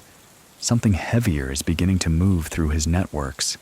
Silver, semi-precious stones, and most controversially, raw opium bricks from across the Afghan border. And to move items this valuable, he needs more than street runners and loyal boys. He needs routes, unseen, unrecorded, unspoken. So Karim does what he does best. He listens, not to conversations, but to patterns, to the way smells drift through the docks, to which trams are always delayed, to why a particular watchman's son suddenly has new shoes. Then he finds it. The new corridor begins in the Murchie Gully, the Chili Lane, a back alley in Crawford Market, where spices arrive from across the country in giant burlap sacks. Karim starts smuggling silver coins hidden in clove shipments, the scent strong enough to mask the faint metallic tang of metal. His traders start referring to this method as the spice veil. From there, the coins are transferred to fabric merchants, stitched into curtain hems, lehenga seams, or hidden within the brass rings used to hang saris. These items then make their way to Delhi, Calcutta, Karachi, even as far as Dubai via private exporters with clean paperwork and dirtier pockets. The silver trade proves lucrative, far safer than gold, easier to hide, and infinitely more adaptable. Karim once says, while trimming a customs officer's hair, "Silver is like water. It takes the shape of what you hide it in." But as always, growth attracts interest. A man from the north arrives. Ramesh Lalwani, an exporter who dresses too sharply and smiles too broadly. He's heard rumors. He wants in, but not quietly. He wants volume, scale, bulk shipments that pass through 1 or 2 checkpoints and go global. Karim refuses. Not outright, just gently. He says, "My business isn't built for noise." Lalwani doesn't understand. Within a month, one of Karim's crates is seized, containing not silver, but small statues made of brass, packed with heroin. Karim didn't authorize it, but customs don't know that. His name starts appearing on soft lists, internal memos passed around between customs and CID. This is the first real test. Karim doesn't panic. Instead, he calls on 2 allies, a spice merchant named Yusuf, who owes him 3 unspoken favors, and a radio repairman named Kedar, who once avoided jail because Karim knew his brother's station chief. Together, they produce a timeline. Fake, yes, but airtight. The seized crate, they argue, was part of a community export initiative. Signatures are forged. A customs official is paid to misplace a page. Another writes an internal note calling the seizure overcautious. The matter disappears within a week. And Ramesh Lalwani? He's never seen again. Rumors say he left for Ceylon. Others say he fell into the sea. Karim never clarifies. He simply returns to the shop, pulls down the cracked mirror, and behind it, places a folded note with the initials RL in red ink. A new warning, a new line drawn. From then on, Karim tightens the ship. No more third-party handlers, no shared containers, no speculative cargo. Every item now passes through 3 points of verification: a trusted source, someone within 3 degrees of loyalty, a physical check, performed by Khan or by Irfan, whose hands are now as steady as Karim's, a symbolic marker. Each crate now includes a sliver of saffron cloth stitched into the inner lining. Anyone caught without it, not part of the system. And to enforce these new rules, Karim doesn't use threats. He uses stories, like the tale of the man who tried to run a side operation out of Colaba. He was found a week later, safe, but with his name passed around to every major market and merchant. No one would buy from him. No one would even sit beside him. He wasn't punished. He was removed from memory, from business, from existence. That's what Karim calls the slow death. But not all stories end so cleanly. One of the boys, Asif, is found dead in a textile go-down. Slit throat. No witnesses. Just the remnants of a stolen shipment and a message scrawled on the wall. We are watching. Khan loses control that night. He wants revenge. Immediate. Brutal. Names, blades. But Karim stops him. This wasn't about Asif, he says. It was a message. We answer it by thriving. And they do. Within weeks, the merchy deals triple. Karim opens 2 new distribution points. One in Puleshwar, hidden behind a gold-plating shop. One in Kalbadevi, disguised as a wedding card printer. The first ships out imitation jewelry laced with real silver. The second slips saffron pouches into parcels sent to Dubai, where saffron fetches more than some drugs. And through all this, Karim never loses his touch. He still trims hair on Tuesdays. He still shares bread with the blind beggar near the station. He still drinks his chai with 2 spoons of sugar and reads no newspaper, trusting his boys to bring him what matters. One day a boy brings him an article anyway, folded, unmarked. The headline reads, "Underground Trade Rises. Officials baffled by disappearing goods." Karim reads it, sips his tea, then says softly, "If goods disappear and no one sees them leave, were they ever really here?" You see, many people still think smuggling is about movement, but Karim knows better. It's about disappearance. So what do you think? Is the better criminal the one who moves goods from A to B, or the one who convinces the world there was never an A or B at all? Because in Bombay, crates no longer travel. They simply cease to exist in one place and reappear in another, all under the scent of cloves, all behind a cracked mirror, all while a man sharpens a blade, looks up, and asks his customer, "Same trim as last time?" Evenings in Bombay have their own texture. The city doesn't slow. It softens. The horns are still there. The carts still roll. But there's a kind of permission in the dusk, a hush that lets secrets move more freely. It's in this particular quiet that Karim Lala discovers his next lucrative sideline. Liquor, not the bootlegged arak served in dingy back alleys, not the stuff that blinds poor men and kills off rumor. No, Karim's new venture is imported scotch, the kind favored by military officers, club members, and film producers who pretend they don't drink until they're offered ice. It starts, as these things often do, with a haircut. A man from the Bombay Gymkhana comes in one afternoon, sunburnt, red-eyed, wearing the soft linen of a man who hasn't worked in years, but is always tired. He's chatty in that upper-class way, bragging to the mirror more than to Karim. "It's a pity," he says. "The old boy in Ballard stopped bringing the Navy cut. I haven't had a proper Glenfiddich in months." Karim nods slowly. "Glenfiddich," he says, as if tasting the word. The next week, the same man returns, this time with a quiet hope behind his laugh. Karim hands him a bottle, not in a bag, not wrapped, just bare. The label glows like guilt. "No charge," Karim says. "Consider it an apology from the city."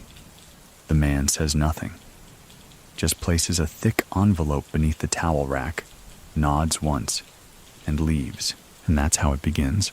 From then on, Karim's barbershop starts receiving very particular shipments. Crates of tomato paste, all imported, none of which ever reach a grocer. Boxes labeled medical tinctures, always marked fragile. Trunks carried by Anglo-Indian couriers with polished boots and vague paperwork. Each shipment contains imported liquor, disguised not by secrecy, but by overcomplication. Bureaucracy becomes camouflage. Every bottle is accompanied by a sheaf of meaningless documents, certificates, stamps, approvals from imaginary councils. The bottles never stay long. They pass through two channels, gymkhanas and elite clubs, delivered through back entrances, always after dusk, always to men who pretend they're doing Karim a favor by taking it. Private residences, mainly actors, musicians, and politicians who will never admit it, but drink it the moment the box is opened. Karim never drinks himself. Not for religion, not for fear, just disinterest. His pleasure is in watching others lose their polish, and with this new trade, he gains something rarer than profit. Leverage. Drunken men forget things, say too much, sign things they shouldn't. One producer signs a 3-film contract with a studio he doesn't own. One politician forgets he's married. One customs officer asks for a second bottle and mutters the names of 2 informants. Karim writes nothing down, but Khan remembers. Still, the liquor business is not without its hazards. A rival crew, led by a brash smuggler named Bai Murtuza, tries to hijack a shipment bound for a club in Churchgate. He undercuts Karim's price, promises faster delivery, and for one brief moment, it works. 2 clients jump ship. One even writes to Karim, "Thank you for your services. We'll now be dealing directly with Murtuza and Sons." Karim frames the letter, not as a trophy, as a marker. 3 weeks later, Bai Murtuza is arrested at his own warehouse, caught red-handed with a shipment of undiluted ethanol posing as brandy. His entire crew vanishes within the month, either bribed away or gently disbanded. No one can prove how it happened, but the rumor, of course, points to a mysterious tip-off. And Murtuza? He's later spotted in Nagpur, running a flower shop, quiet, sweating, smelling faintly of guilt. Back in Bombay, Karim's network tightens. Every bottle now includes a marker under the cap, a tiny slip of dyed cloth, color-coded. Green means the bottle is part of a clean batch. Red means it's traceable. Blue means a message is inside. Sometimes that message is a warning, sometimes an offer, sometimes just a single sentence. The weather in Paidoni is about to change. Those who receive the blue cloth never speak of what they find inside, but they never switch suppliers again. Karim starts using naval trade routes, connecting with retired officers who still have access to restricted docks and miscategorized shipments. Khan oversees it all. The boys call it the quiet tide. One of them, a boy named Arshad, begins learning shipping schedules better than the port authority. He can tell the origin of a crate by the rust pattern on the corners. He becomes the unofficial quartermaster of Karim's liquor flow, and he's only 17. One day, Arshad discovers a flaw. A particular ship that's been arriving one day late, consistently. Karim investigates, finds that a new customs officer is pausing deliveries, waiting for bribes to speed things up. Karim doesn't pay. Instead, the officer's wife receives a crate of mineral water one afternoon. Inside, 4 bottles of the best scotch, and a photo of her husband leaving a dance bar with someone not listed in his marriage certificate. The next week, the ship is on time again. You see, many people still think corruption is about money. But so what do you think? Is it sometimes more about shame or fear of losing a curated life? Because Karim trades in those currencies too. By the end of the year, his liquor operation is running like a clock wrapped in velvet. Every piece fits, every drop accounted for. And through it all, the shop continues like nothing's changed. He still trims sideburns for 3 annas, still sharpens razors on the same stone, still gives tea to the sweeper who's been cleaning the same street since before independence. One morning, a customer sits down, young, nervous, sweating. He whispers, "They say your liquor is clean, safer than the black bottles." Karim doesn't look up. He replies, "So is your throat if you drink it right." And he begins the shave. Outside, the city spins. New smugglers rise, some fall. Politicians change offices. Clubs change passwords. But inside that little barber shop, a man pours another cup of chai, checks the polish on a single bottle of imported scotch, and places it inside a crate marked men's grooming supplies. Urgent, because nothing travels safer than vanity. It starts with a slap. Not a loud one. Not theatrical, but clean, dry, final. A man, middle-aged, overdressed, and sweaty, staggers backward across the crowded lanes of Mahim Market, his cheek reddening, his pride evaporating. Behind him, a crowd begins to hush, then crackle with whispers. It's not the slap that shocks them. It's who delivered it. Karim Lala, and he did it with his left hand, which somehow made it worse. The man is Nathu Keshwani, a cloth merchant known more for volume than honesty. He'd been skimming from the back end of Karim's fabric shipments for months, redirecting extra rolls to a rival outfit in Dadar. A few bolts here, a few meters there, enough to make money, not enough to be obvious. Until today, Karim, with a bundle of turmeric in one hand, had simply walked over, nodded politely, and struck him across the face. Not a word, just the slap and a pause so long it bent time. No one stepped in. Not Nathu's assistants, not his neighbors, not even the police constable sipping tea nearby. Because when a man like Karim breaks his rules and goes public, everyone listens. That single slap echoes longer than any shootout. And within hours, the lanes of Mahim begin to shift. Merchants double-check their books. Delivery boys lower their voices. Prices stabilize. Not because of inflation, but because Karim's gaze has returned to the markets. You see, Karim doesn't normally involve himself in the street-level shuffle. That's left to his boys, Samir, Irfan, Nasir. But Mahim Market is different. It was one of his first footholds, back in the days when he moved peppercorns in paper bags and still swept his own doorstep. It's sacred, and Nathu's theft wasn't just economic, it was personal. After the slap, Karim returns to his shop. Says nothing. Just sharpens his blades and trims the beard of a municipal officer who pretends not to have seen anything. But the consequences bloom like fungus in the rain. That week, Nathu's name vanishes from supplier ledgers. His crates arrive late. His helpers stop showing up. One morning, he opens his stall to find rats. Not dead, but sleeping. A message.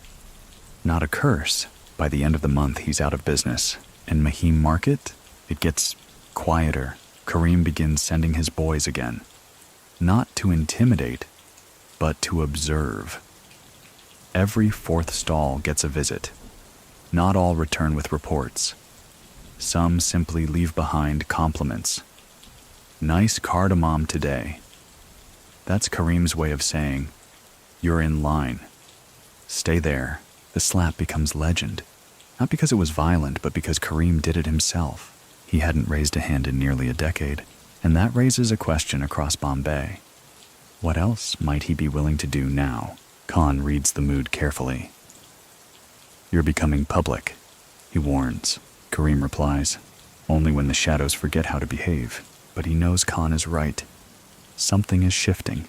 The city is growing restless. Too many new players. Too many young men with more ambition than sense. Crime is getting noisier, flashier. The kind that shoots first and tweets later. Karim doesn't like it, so he returns to precision. He calls a meeting. Not in a warehouse or a hotel back room, but at an Irani cafe just outside Kalbadevi. The kind with glass-topped tables and chipped cups. 5 men attend, all quiet men, all in white.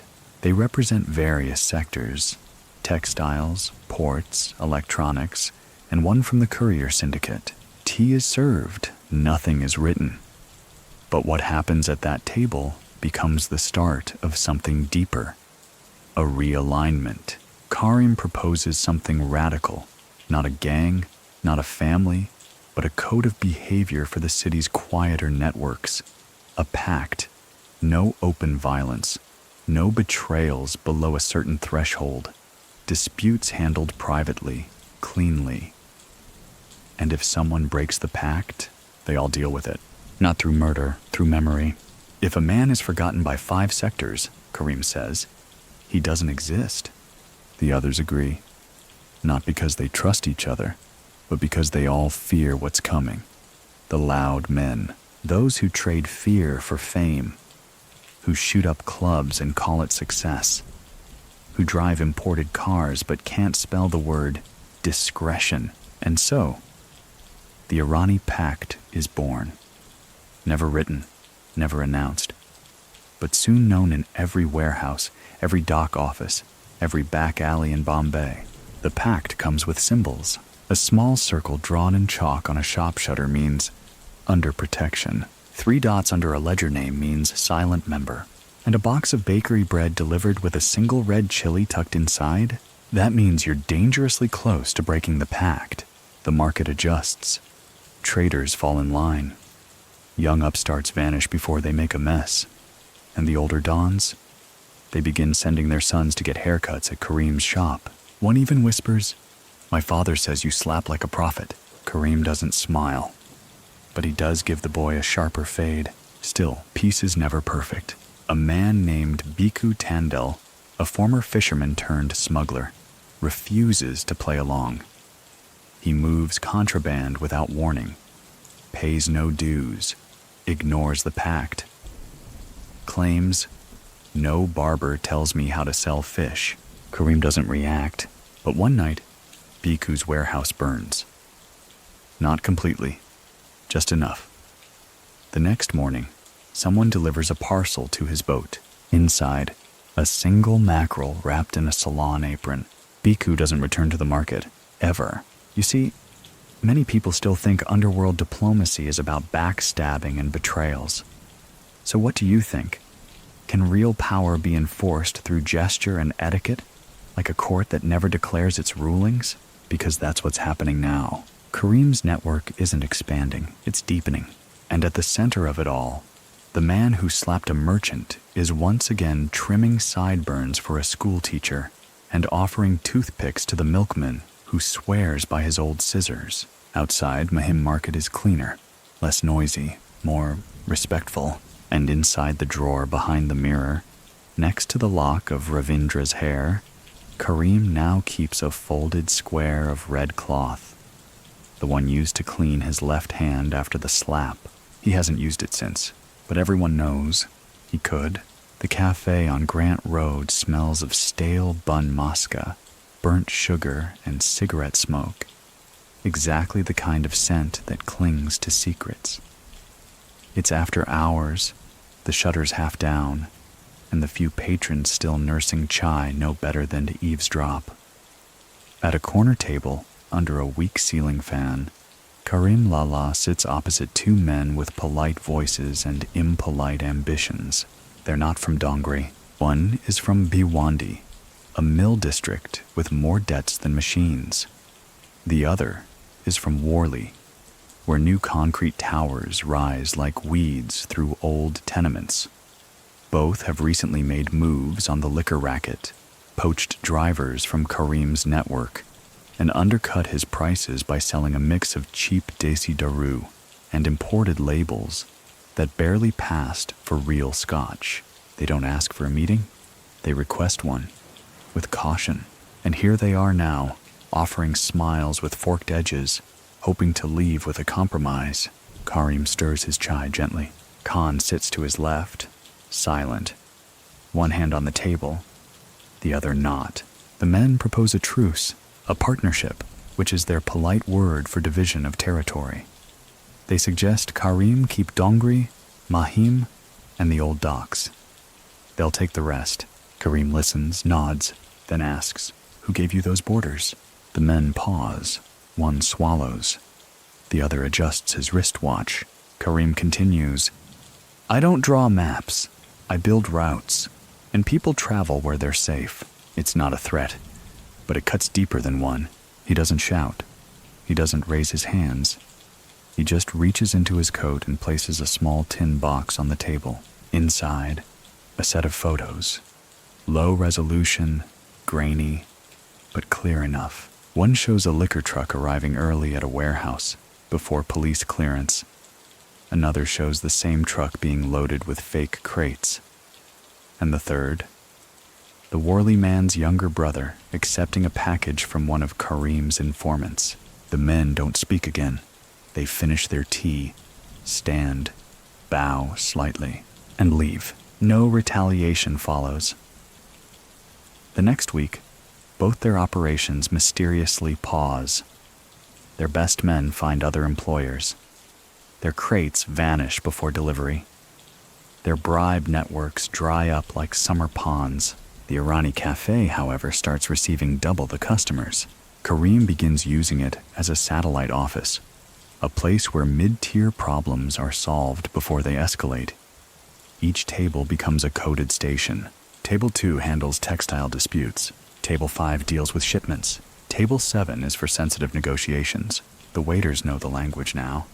A spoon placed sideways means wait until they speak first.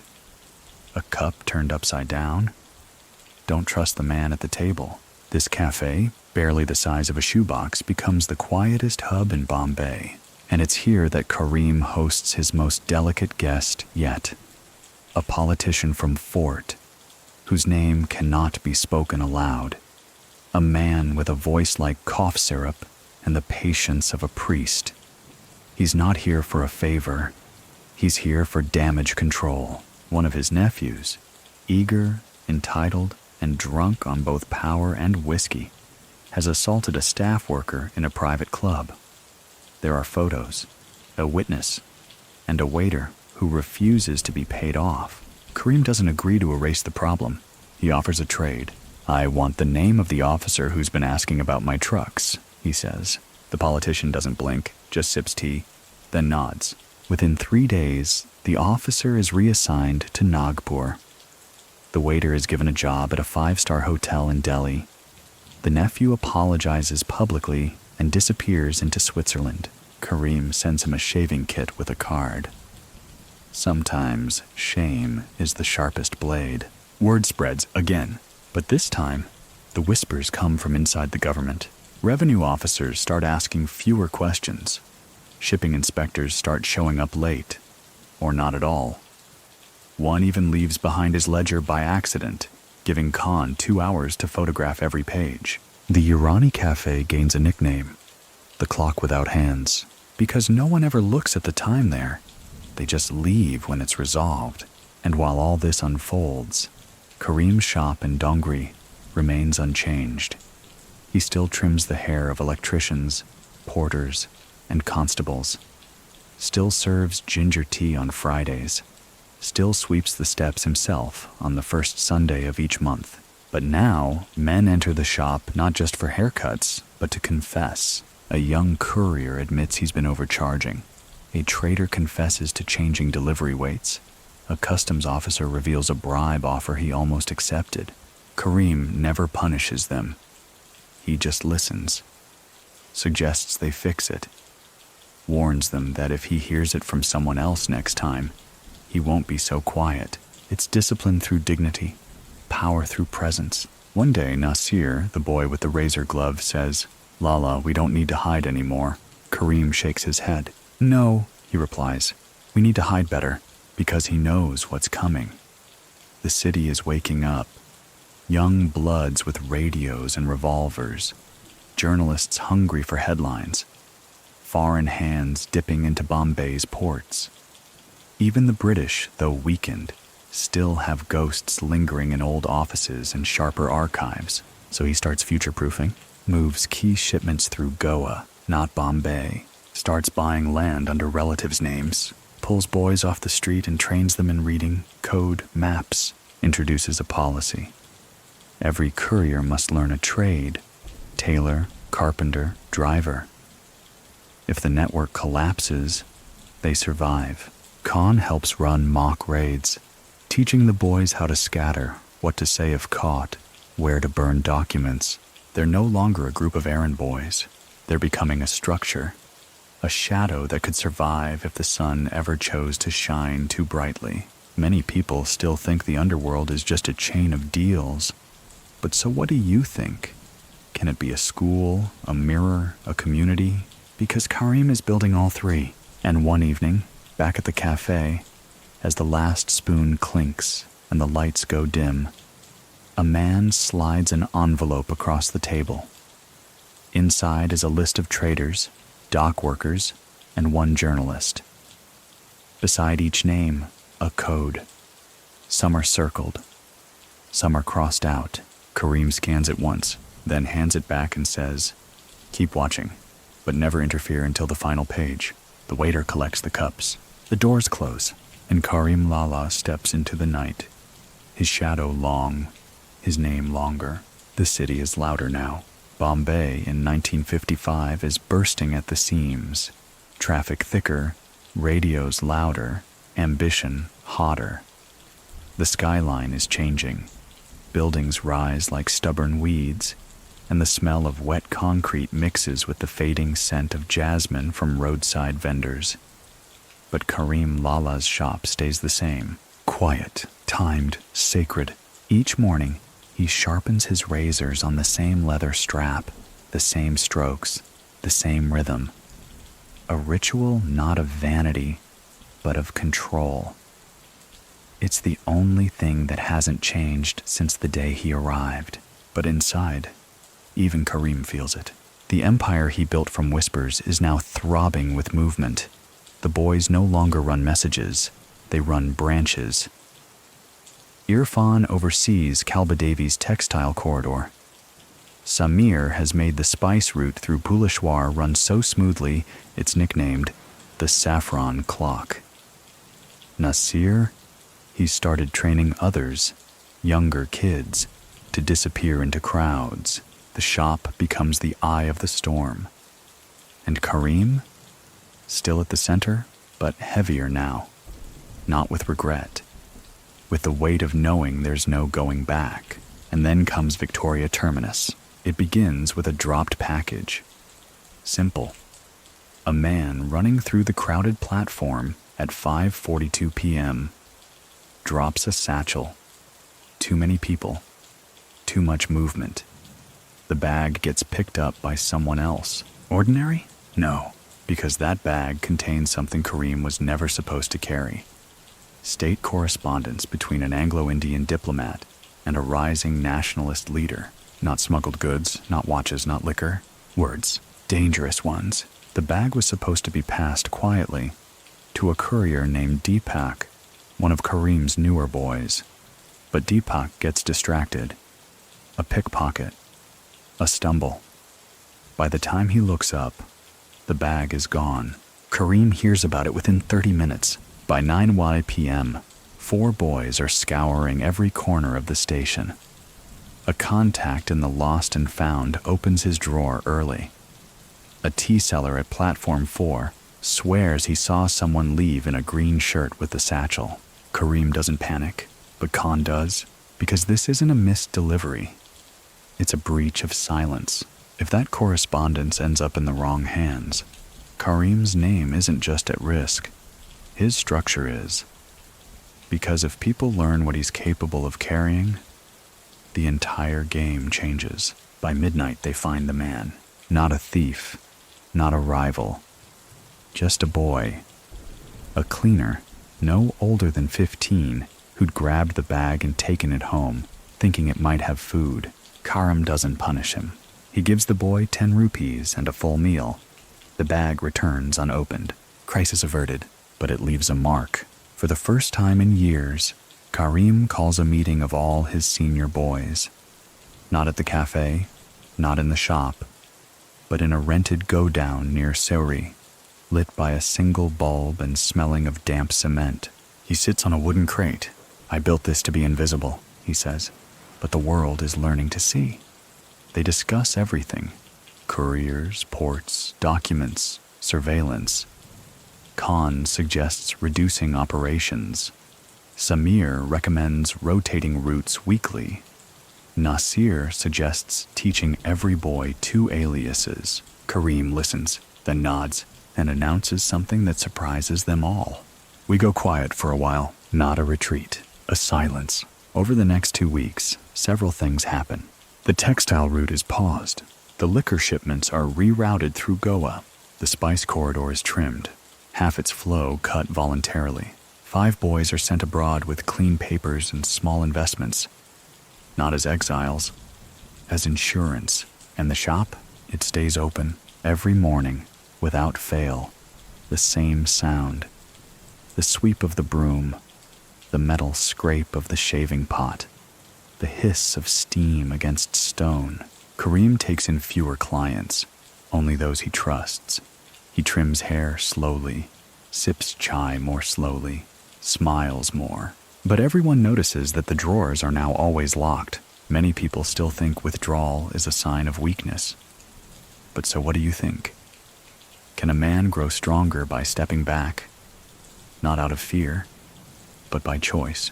Because what Karim is doing now isn't retreat, it's a breath. You see, empires aren't built only on noise and fire. The ones that last, they breathe, they pause, they realign, like lungs expanding before the next deep dive.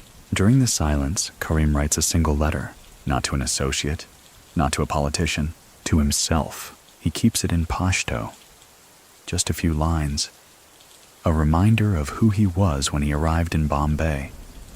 He folds it, tucks it into an envelope, and places it beneath the floorboard under his chair. No one sees it, but that letter changes how he walks. And now, as the city spins louder, hotter, faster, he moves slower, like a man whose shadow is enough to make others adjust their pace. One evening, a man walks into the shop, sweaty, nervous, says he's from Dadar, that someone is making noise about Karim's crates, that there's talk of betrayal, that maybe the quiet is being interpreted as weakness. Karim doesn't respond. He finishes a shave, offers the man tea, then says gently, "Sometimes silence is a threat louder than shouting." The man leaves, confused. 2 days later, the source of the rumor is found. Not dead, not bruised, just relocated, transferred to a post so far out of Bombay, he might as well have vanished. That's how Karim ends things now, not with fire, with forgetting. And as this section of our story slows, so should we. Let your thoughts drift for a moment. Picture Karim's shop, quiet under the soft amber light of an old hanging bulb. The fan spins lazily above. Outside, the sounds of carts and conversation feel distant, like the memory of a city rather than its current form. The blade is wiped, the towel is folded, the mirror shows only what it must. Karim closes the drawer slowly. The night deepens, and with it, his empire holds its breath. Not in fear, but in rhythm. Let your shoulders loosen, let your breath slow, and let Karim Lala's Bombay for now grow quiet. The morning begins. as always, with steam rising from a chipped kettle and the faint clatter of metal shutters unlocking one by one along the alleys of Dongri. The rains have passed, the streets glisten, and inside Karim Lala's shop, the air is thick with talcum, rusted fan hum, and the weight of what must now return, because Karim's silence has served its purpose, and now the engine turns again. But this time, it runs smoother. The weeks of calculated quiet have allowed Karim to recalibrate. He's identified his cracks, he's redrawn his invisible map, and he's discovered something unexpected. His power hasn't weakened during the pause. It has clarified. People missed him, missed his roots, his guidance, his consistency. The city, left to its own clumsy pace, remembered what it lost. And so the first thing to return isn't liquor or silk or spice. It's the envelope, a simple brown packet passed quietly through the hands of a flower seller. It contains no currency, no map, no threat. Just a list, names and numbers, all handwritten in black ink. Karim opens it at 5:10 a.m.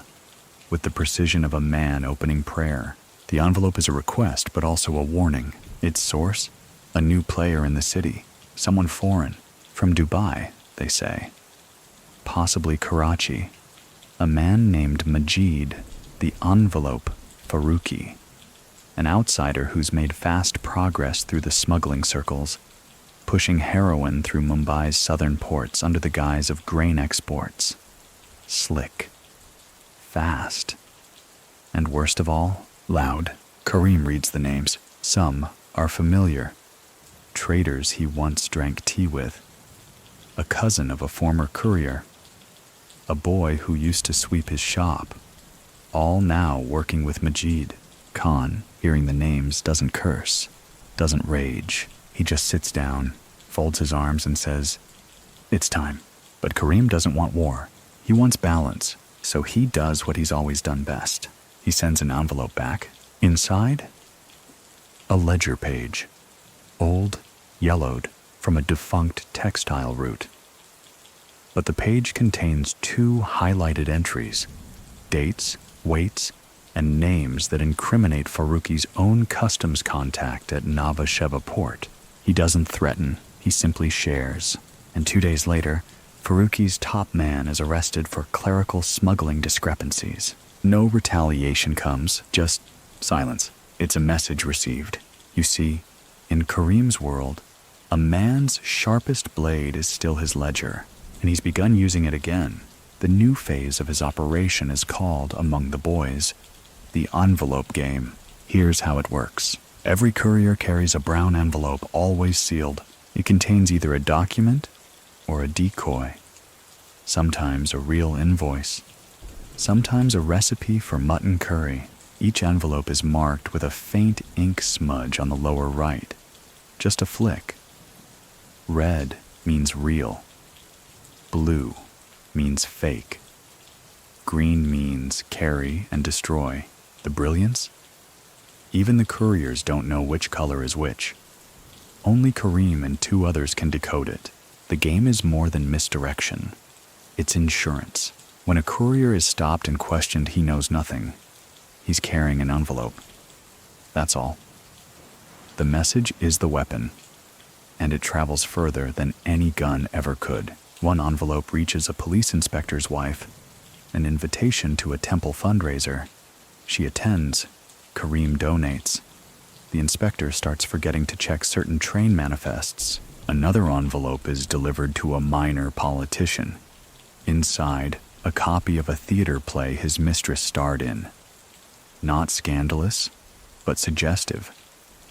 That same politician later introduces legislation reducing inspections on textile exports. The system becomes a language of implication. No crimes, just nudges. One envelope leads to a watchmaker getting a quiet government grant. Another convinces a customs officer to delay a raid by 12 hours. Just enough time for a shipment to vanish, and for the storage unit to be repainted and repurposed as a temple furniture shop. And still, The barbershop remains unchanged. Karim trims a rickshaw driver's beard, listens to a mason talk about his son's wedding, offers sweets to a postal worker who once delivered him a fake warning letter long before the games began. But beneath the scissors and the soft voices, Karim is writing again. Not openly, not on paper, in movement. He begins to rebuild his informant web, this time quieter, tighter, less dependent on bribes and more on loyalty, disguised as generosity. He pays school fees for a dock worker's daughter, just once, but the father now watches cargo schedules like his own pulse. He helps a sick constable's wife get medicine. Now the constable tells him every time a raid is even whispered about. He gets a bakery license renewed in Kalbadevi. 3 of the bakery's delivery boys begin rerouting cakes and contraband with equal care. It's all done without ceremony, and every favor is logged, not in books, in envelopes. A wall behind Karim's mirror now holds dozens of them, unlabeled, numbered only in faint pencil marks. If one is removed, a thread is pulled. If another is added, a door quietly opens somewhere in the city. Khan sometimes calls it the Postal Parliament. Nasir refers to it as Karim's filing cabinet of fate. And Karim, he just calls it necessary, because he knows what's coming next. The outside world is watching Bombay now. Customs are tightening. New intelligence officers have arrived from Delhi, young and eager, armed with radios and a belief that all networks must have leaders. They're searching for a kingpin, but what they don't understand is this. Karim Lala has no throne, no palace, just a chair and a drawer full of quiet promises. Many people still think power is in the command, the order, the name at the top. So what do you think? Can a kingdom run on envelopes where messages hold more weight than bullets? Because that's what this has become. A city run by suggestion, a network powered by memory, and a barber who sends more influence through paper than most can with armies. As the evening dims, Karim closes the shop, turns the lock, and runs his thumb gently along the edge of the newest envelope. He doesn't open it, not yet, because even in silence, some messages must be timed just right. The boy is maybe 15, thin, fast, eyes too sharp for his age. He doesn't knock, just appears at the shop's threshold, breathless, holding a parcel wrapped in butcher paper. Karim looks up from a straight razor, nods once. The boy says nothing. He hands over the package and disappears into the street as quickly as he came. The name is Yusuf Khan, and Karim notices him the first time not for what he says, but for what he doesn't. No excuses. No stammering. No misplaced glances. Just a simple job done cleanly. And that is rare. He's not one of Karim's regulars. Not yet. Just another errand boy from Bendi Bazaar, an overcrowded stretch of Bombay that smells like cinnamon, sweat, and ambition. The kind of place that produces too many boys like Yusuf and not enough futures for them. But Karim keeps his eye on the boy. He watches how Yusuf hands off parcels, how he listens more than he speaks, how he lingers near a stall without ever being noticed. Within a week, the boy is delivering chai to Karim's senior men. Within a month, he's managing returns from the spice route. Clean, efficient, never late. And then one day, Karim tests him. He hands Yusuf an envelope. It looks like the others, but this one is different. Inside is a folded note written in Arabic, addressed to a dock contact in Rieh Road. Karim gives no instructions, just watches. Yusuf doesn't open it, doesn't even tilt it toward the light. He delivers it, and the next day, the dock contact himself walks into the barber shop with a smile that says, "This boy is the real thing." From that moment, Yusuf Khan becomes more than a runner. He becomes Karim's ghost courier, trusted with messages that don't exist, deliveries that don't happen, and names that vanish once spoken. The kind of tasks only a handful of people ever know about. Karim starts grooming him, not loudly, no ceremony. He simply begins assigning Yusuf harder tasks. Route reversals, customs diversions, identifying weak links in communication lines. The boy never fails. Yusuf is taught Karim's code, the full one, not just the courier symbols. He learns that a package wrapped in wet newspaper means it's been seen, that 3 dots on a folded corner means delay, that a mirror tied with jute string isn't for grooming, but for signaling an emergency reroute. And then Karim does something he's only done twice before. He brings Yusuf into the back room, behind the wall of the shop, past the broken cupboard, and beneath a floorboard. There's a ledger, not on paper, but on tiles. Etched, scratched, barely visible unless you know what you're looking for. It's a history of everything. Routes, betrayals, payments, debts, trades, favors. Karim shows him 2 tiles, just 2. One reads, Jabir, paid in silence, 1948. The other, F, almost cost everything, never again. Yusuf doesn't ask questions, just reads, and Karim watches as the boy absorbs the weight of it. Later that evening, Khan pulls Karim aside. You're showing him the bones. Karim nods, because one day he might be the spine. Yusuf begins to dress differently. Not fancier, but cleaner. Ironed shirts. Shoes polished, but quiet. He cuts his hair shorter. Learns to smoke without coughing. Learns to speak without offering anything. He becomes a ghost that people remember, but only once he's gone. And then comes the incident. A rival crew, recently pushed out of the liquor route in Andheri, tries to intercept one of Karim's shipments. A timing error. One of their men reaches the pickup early and sees Yusuf arriving. They follow him. Yusuf notices. Doesn't run. Instead, he reverses the route in real time, looping through Baikula, hopping rickshaws, entering a dargah, exiting in a different kurta borrowed from a vendor's son. By the time he reaches the drop point, he's lost the tail and gained 10 minutes on the schedule. Karim hears the story from 3 sources, none of them Yusuf, and when he finally asks the boy if everything went smoothly, Yusuf only shrugs and says, there was traffic. That's when Karim knows. The boy's ready. He gives Yusuf his first red envelope job. The red envelope is simple. No stamp, no seal. Inside, a list of numbers tied to license plates that don't belong to Karim's network. Suspicious vehicles, possible watchers. The task, identify who owns them, quietly. It takes Yusuf 48 hours. The answer he brings back surprises Karim. The plates belong not to a rival gang, but to a private intelligence firm recently contracted by a shipping company with Delhi connections. It's a message, one Karim understands too well. Politics is circling, and that's when Yusuf makes a bold move. He suggests building a rotating courier system, one where no courier takes the same path twice in a week, where each envelope passes through 2 pairs of hands, neither of which know the final destination. Karim doesn't just approve, he implements it immediately. The system works.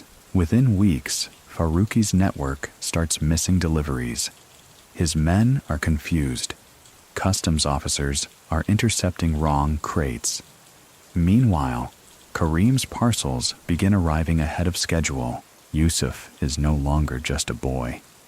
He's a nerve cluster, connecting dots across a city that still thinks of him as a kid in slippers. One morning, Karim asks him, "Why haven't you ever asked me for more?" Yusuf replies, "Because I already have it."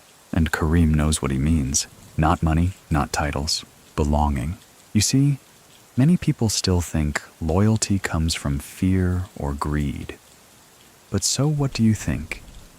Can a man or a boy follow someone for no reward, only because it makes the city make more sense? Because that's what Yusuf Khan has found A quiet power, a family with no bloodline, a cause with no banner. And Karim, he knows this, so he places a small envelope on Yusuf's chair one evening. Inside, not an order, just a note. When the time comes, you'll know where to sit. And from that day on, Yusuf begins sweeping the floor again. Not because it's needed, but because some rituals must never be forgotten. Midnight on the Arabian Sea is not silent. It creaks, moans, whispers against the wooden hulls of old boats that have seen too much and told too little. In the darkness beyond Bombay's shoreline, just past the scattered lights of Gateway and Marine Drive, a yacht floats with its lanterns dimmed and its engine sleeping. And somewhere near its belly, beneath deck chairs and imported cushions, sits a crate wrapped in canvas, nailed shut with uncommon care. This crate is worth more than everything Karim Lala has moved in the last 3 months combined. And no one knows where it is. Well, almost no one. Because the man who planned this heist is Karim. And the plan is, of course, already in motion. You see, many people think of smuggling as a landlocked art. Trains, trucks, secret pockets and waistbands. But the sea, Karim once said, doesn't ask questions. And now, he's decided to use it in a way few would dare. It begins with a whisper. A businessman from Bahrain, slick hair, too thin mustache, visits the Irani cafe. Not as a customer, as a test. He speaks of a shipment, a personal one. Quiet, small, but delicate. It needs to vanish, he says, tapping the table softly. From here. The cargo? Raw, unregistered opium, packed into hollowed-out ivory carvings. Not dangerous in volume, but dangerous in reputation. Even one slip could unravel diplomatic ties, draw attention from Delhi or worse, London. Karim listens, says nothing, then stands. You'll hear from the sea. What follows is among the most ambitious sleight-of-hand operations Karim has ever attempted. Here's how it works. A yacht is anchored just beyond Bombay's official port zone, technically outside Indian jurisdiction, owned by a Goan expat, rented monthly for private celebrations. That's the staging point. The crate is loaded onto it at dusk, not by Karim's boys, but by a catering company. The catering company? Fake. Created by Khan just 2 months ago. Registered in Pune. Staffed with Karim's runners. Trained to carry trays with one hand and pistols in the other. At 11:30 p.m., the yacht prepares for departure, allegedly for a cruise to Goa. On board, food, music, 4 European passengers, and one very important crate hidden beneath a false pantry floor. But the yacht never makes it to Goa, because 2 hours after it sails, in the open sea, a second vessel approaches. It's a fishing boat, weathered, slow, unmarked. Aboard it are Yusuf and 3 trusted boys dressed as night fishermen. They pull alongside the yacht under cover of fog, greet the crew with cigarettes and songs. One crew member comes aboard, never returns, because he's now working for Karim. In under 5 minutes, the crate is transferred. In less than 10, the fishing boat is heading east, not west toward Goa, but east toward Maharashtra's remote Konkan coastline, where Karim has arranged a ghost dock behind a mango orchard.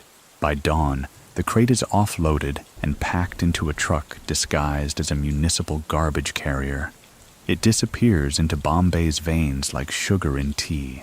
The yacht? It sails on. Empty pantry. Unaware tourists. No questions. The delivery? Complete. The payoff? Unspoken. Because Karim didn't do it for money. He did it for a promise that the Bahraini businessman would convince 2 Dubai-based exporters to start rerouting their electronics shipments through Karim's textile pipeline. It's not about what was moved, it's about what moves next. Back at the shop, Karim is trimming the hair of a retired schoolteacher, nodding as the old man rants about how Bombay is too full of fools now. Khan enters, says nothing, just sits in the corner. Yusuf arrives a few minutes later, his shirt still damp with sea spray. He lays a small coin on the counter. Old, tarnished, Portuguese. Karim picks it up, smiles faintly, then says, "No reports?" Yusuf shakes his head. "Only the tide." It's then that Karim opens a new file. Not on paper, not digital, mental. He starts tracking who controls the sea. The private docks, the bribed lighthouse operators, the fishing families near Alibag who owe him a quiet debt, the naval officers with sons in need of jobs. He begins building a marine ledger, a new axis of operations. His boys start calling it salt work. It's not glamorous. It's not fast. But it is untraceable. 1 crate per week, that's the rhythm. Ivory carvings 1 week, South African diamonds the next, smuggled penicillin after that. Each shipment is smaller than what his rivals move in a day. But none of his get caught, and every successful transfer adds to his power. Not publicly, but privately, quietly, permanently. At the docks, Karim arranges for a small office. Nothing big. Just a corner room with peeling paint, a tin desk, and a framed photo of the ocean. He never visits it, but everyone knows it belongs to him. Even the customs officer who shares the building never parks too close. Meanwhile, Karim's name begins to float through new circles. Wealthy importers, foreign businessmen, even whispers from Karachi. They don't know his face, they've never seen the shop, but they've heard of the man who made a yacht vanish. And that's enough. Still, not everyone's pleased. A crew from Madras attempts to replicate his operation, tries to hijack one of Karim's boats mid-sea. They fail, not because they're caught, but because the boat they attack is empty. The real shipment? Already tucked inside a drum of cooking oil now being used in the back kitchen of a hotel in Bandra. The message gets sent back, "You can't steal from a ghost." Many people still think that the underworld is built on territory, turf, corners, and streets. So what do you think? Can an empire be fluid, move like fog, swim like ink? Because Karim Lala has left the land behind, not to escape, but to expand. He has no fleet, just the sea, and the silence it brings. One evening, he stands on a rooftop, gazing toward the horizon. Yusuf stands beside him. "You ever miss the old days?" the boy asks. Karim smiles. "I never left them, I just gave them sails." And below them, the city breathes. Oblivious, beautiful, busy. And out there on the water, somewhere under the moonlight, a fishing boat hums softly, moving nothing, moving everything. The word comes not by envelope, not by whisper, not even by courier. It arrives in the eyes of a stranger, a man, well-dressed, clean-shaven, sunglasses too dark for a cloudy morning, enters Karim's barber shop without hesitation. No small talk, no glance at the razor, just one simple line. Delhi sends its greetings. Karim doesn't stop trimming the young porter's sideburns. He just raises an eyebrow, flicks the blade clean, and nods at the chair across the room. The stranger sits. This is not a customs officer, not a politician, not a rival. This is a liaison. Someone from the deeper layers of power, the unofficial kind. He doesn't say his department, doesn't flash a badge, but his tone is the kind that doesn't ask. It announces. The government knows about the envelopes, the sea routes, the boys with 2 clean shoes, the yacht that never made it to Goa. But what surprises Karim is the man's expression. He's not here to threaten. He's here to invite. You see, India in 1955 is changing faster than most people can understand. New ministries, new bureaucrats, new deals. And the state, always slow to act, has realized something. There are places in Bombay that only Karim Lala can reach, slums that ignore the police, docks that shift their schedules for no one but him, middlemen who speak 10 languages but follow just one man's nod. So the message is clear. Work with us, not loudly, not officially, but subtly, occasionally. just when needed.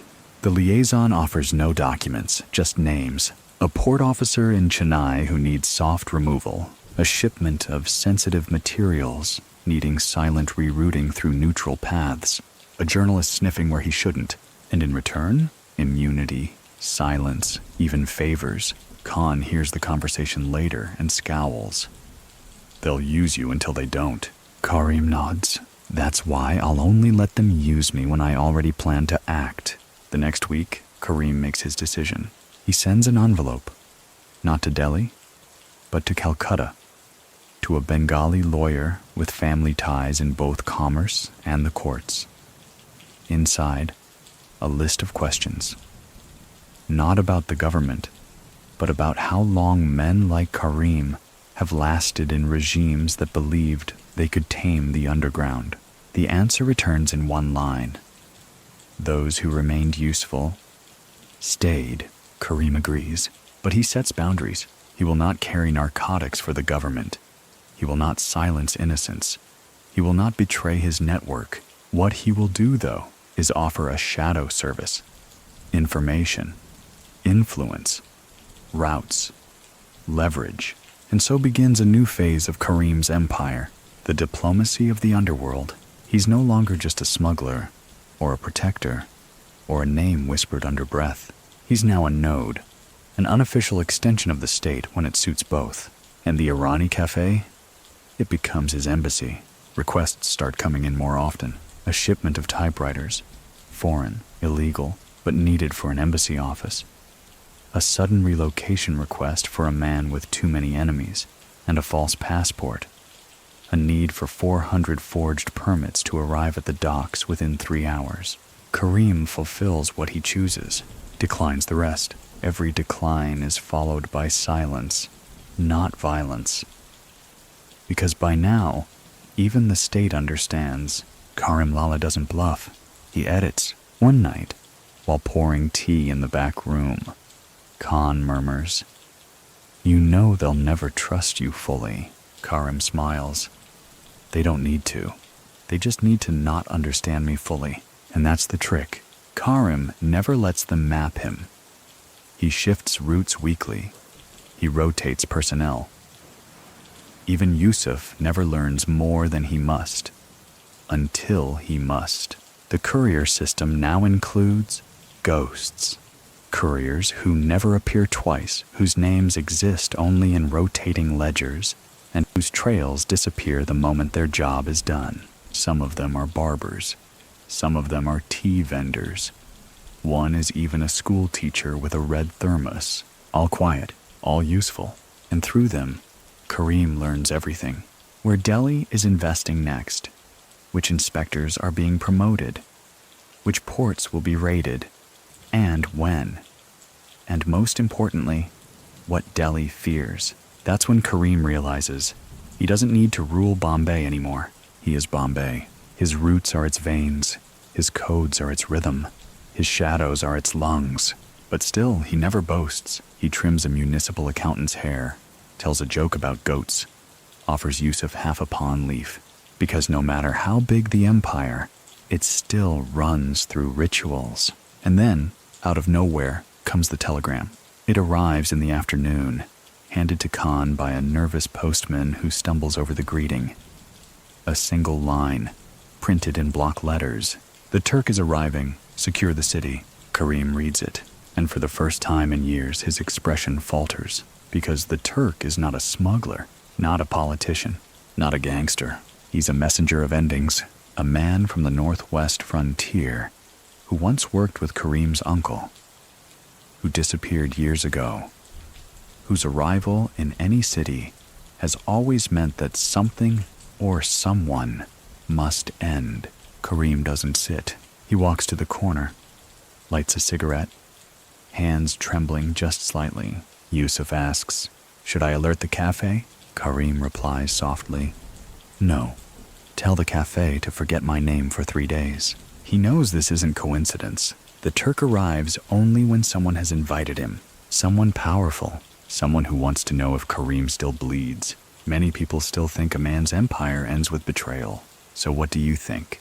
Can an empire end simply because someone knocks on your door with your past in his eyes? Because the knock is coming, and Karim is ready. But not in the way most would expect. He turns to Khan.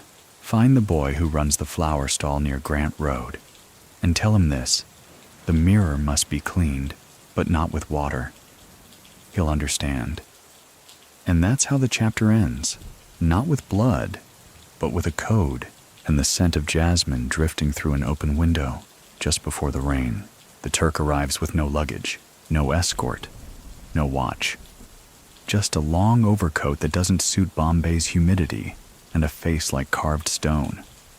He steps off the train at Dadar at 4:46 a.m., just before the vendors start yelling and the pigeons get brave. No one recognizes him, at least not openly. But two porters stop talking mid-sentence. One chaiwala drops a spoon, and a customs clerk at the far end of the platform whispers, "That's him, isn't it?" He doesn't look around. He doesn't greet anyone. He just walks, and everyone moves aside. Back in Dongri, Karim Lala already knows. He's standing barefoot on the roof of a tenement, watching the horizon turn from violet to gold. He's not worried, not exactly, but his shoulders are heavier than usual. He remembers the Turk not as a friend or enemy, but as something far harder to categorize, an old truth, one that walks into your life to remind you what you've tried to forget. You see, the Turk isn't a killer, at least not in the traditional sense. He's what smugglers call a closer, someone you send when diplomacy fails, when a network grows too visible, or when an old debt needs settling in a way that won't make it to the newspapers, and someone has brought him to Bombay. That's what stings, because whoever summoned the Turk did so knowing exactly what they were unleashing. Karim doesn't summon his men, doesn't issue orders. He just waits. By noon, word reaches him. The Turk has been seen at 3 places: the Dockside Mosque, a warehouse once run by Faruqi's men, and strangely, a government records office in Churchgate.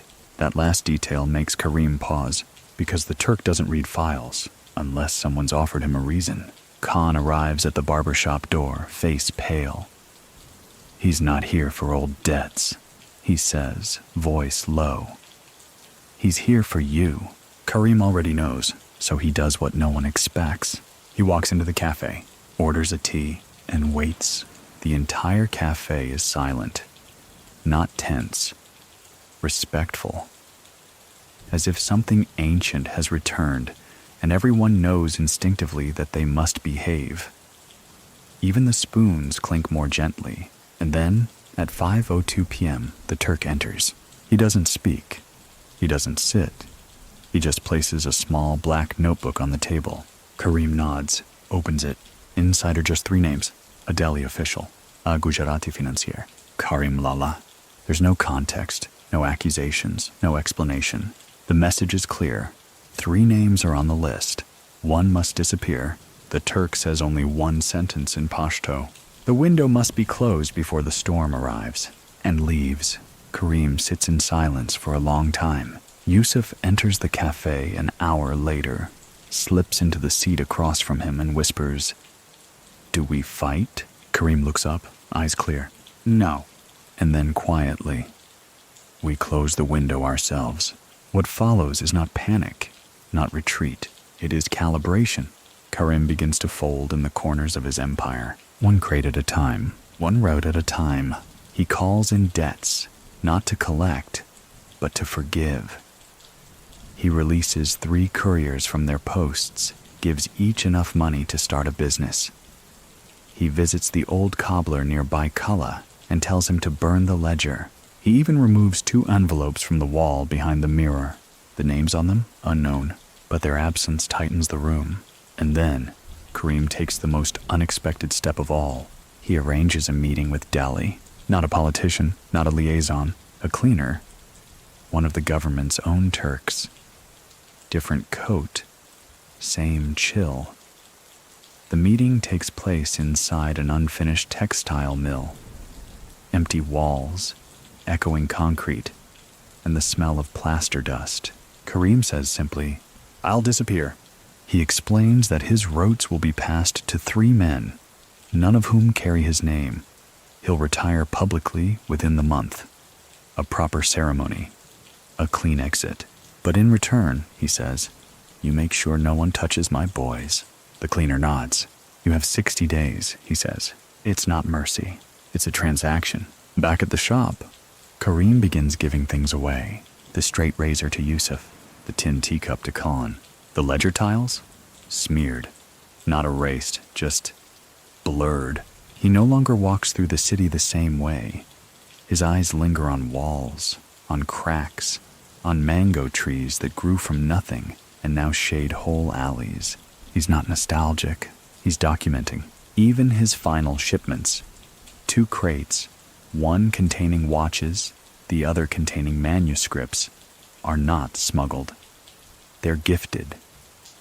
Sent to a library and a clockmaker, each with a note that simply reads, "Time doesn't belong to us."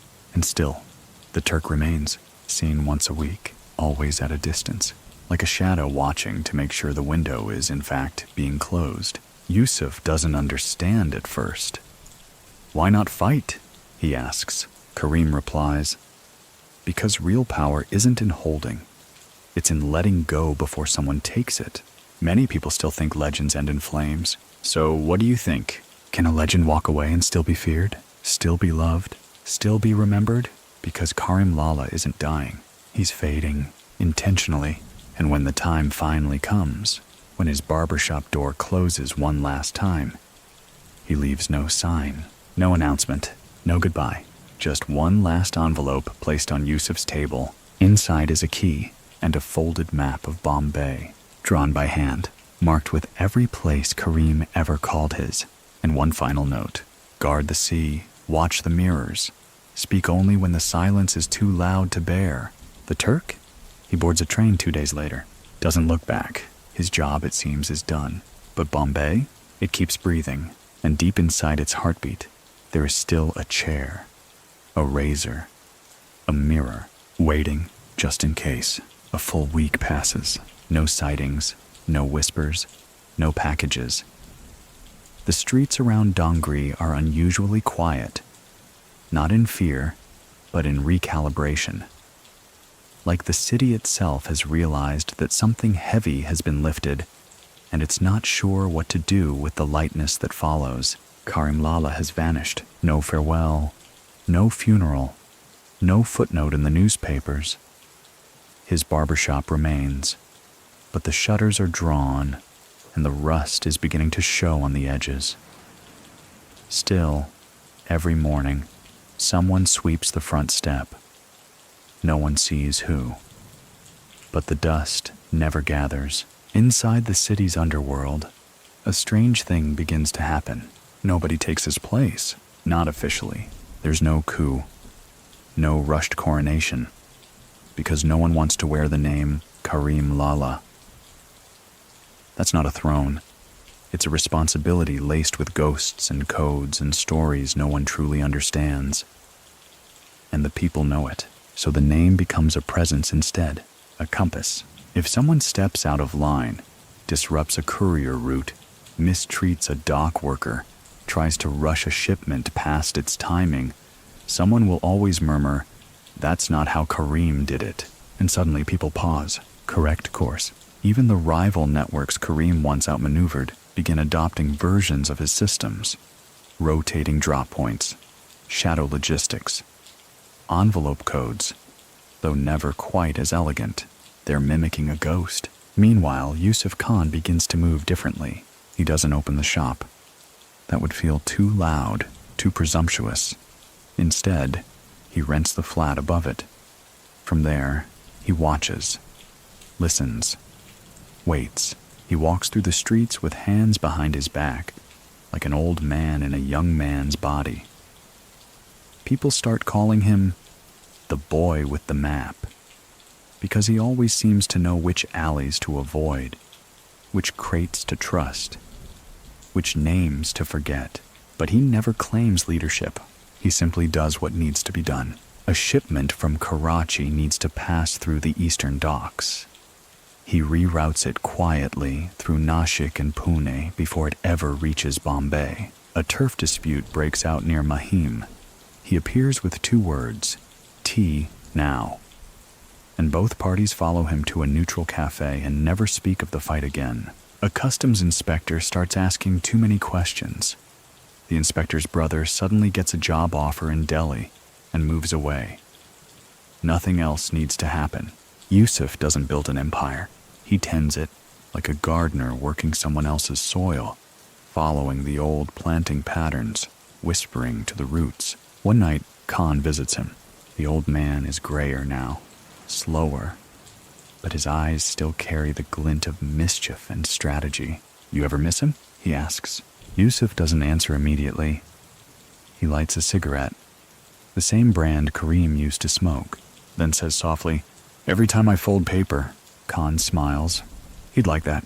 Later, Yusuf opens a small drawer in the flat. Inside is the key Karim gave him, still warm from memory. Next to it lies the hand-drawn map, frayed at the edges, corners smudged. But beneath it, there's a new addition. A second map, drawn by Yusuf, simpler, more abstract. Not of Bombay's geography, but of its movement. Arrows, timings, dots where a whisper starts and where it lands. It's not a replacement. It's a layer. Because Yusuf doesn't want to erase Karim's empire. He wants to make sure it still breathes. He sets up 2 new safe houses, both disguised as printing supply stores. He reactivates a signal system using rooftop laundry lines, colored shirts representing courier statuses, red for delay, white for clear, blue for danger. He recruits no one, but he starts showing up where things need to be stabilized. A lost boy in Dharavi, a panicked vendor in Bandra, a dock worker unfairly blamed for a delay. He doesn't announce himself, but people know, and slowly, a new story begins to take shape. Not of a boy who took the throne, but of a boy who became the city's quietest logic. At the Irani cafe, an old waiter starts leaving Yusuf's tea at the usual corner, where Karim used to sit. Yusuf never asks for it. At the docks, one foreman starts telling new recruits, "If you hear a knock twice on the back of a crate, move it." That's the ghost code.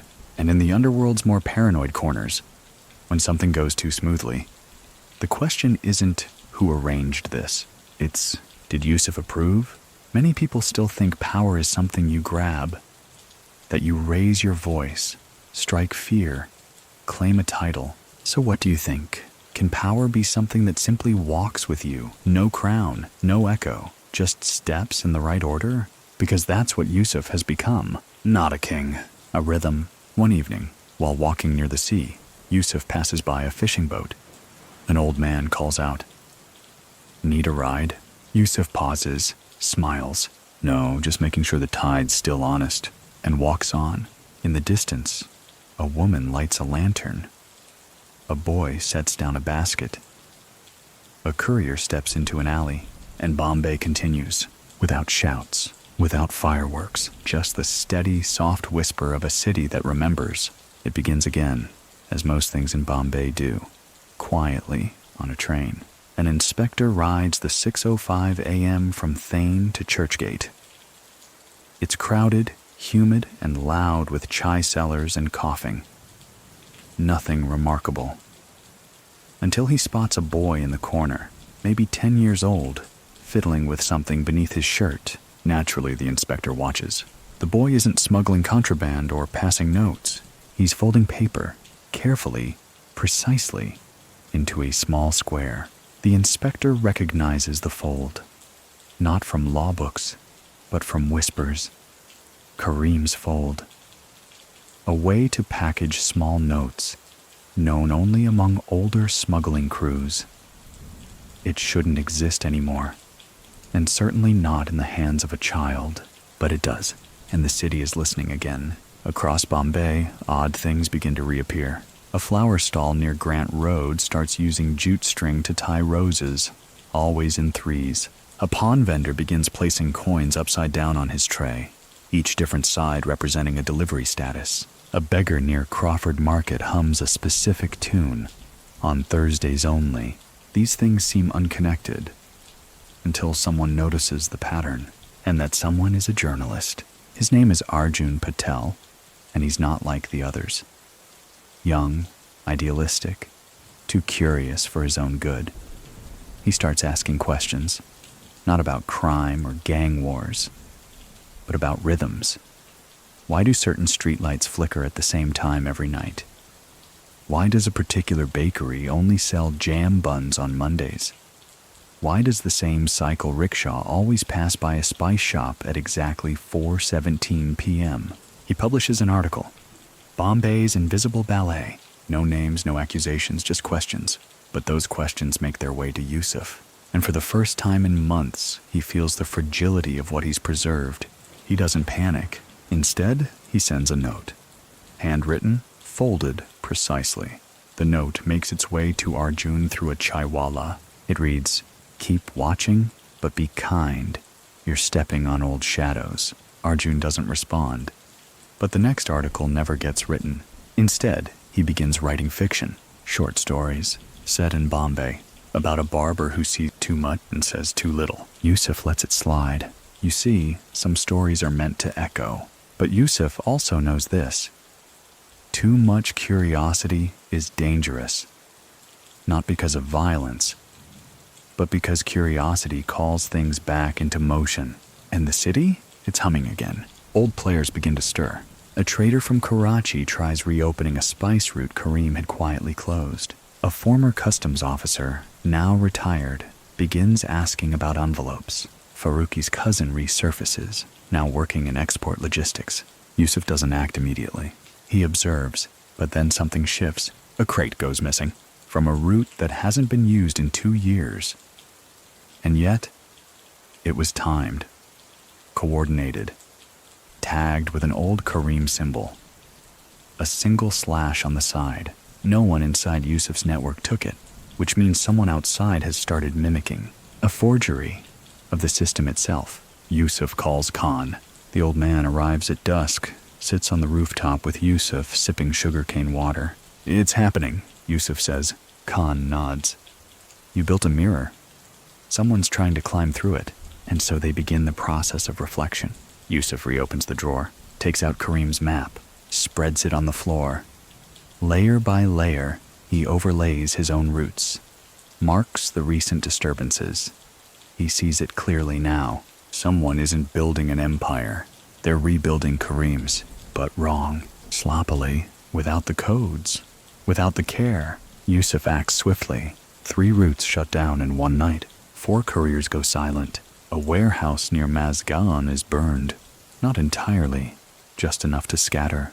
The flower stall stops tying jute. The pan vendor flips his coins. And then, he writes a letter. Not a note, a letter. It's the first time he's done so. It reads, "To whoever is mimicking the rhythm.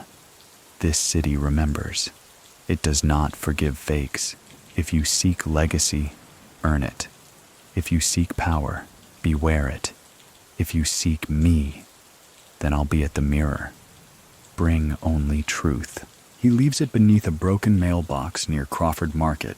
2 days later, it's gone, and nothing happens for a while. But then small changes start returning. The route's clear. The mimicry stops. Someone got the message, or someone was the message. Either way, Bombay exhales again. And Yusuf, he adds something new to the wall above his desk.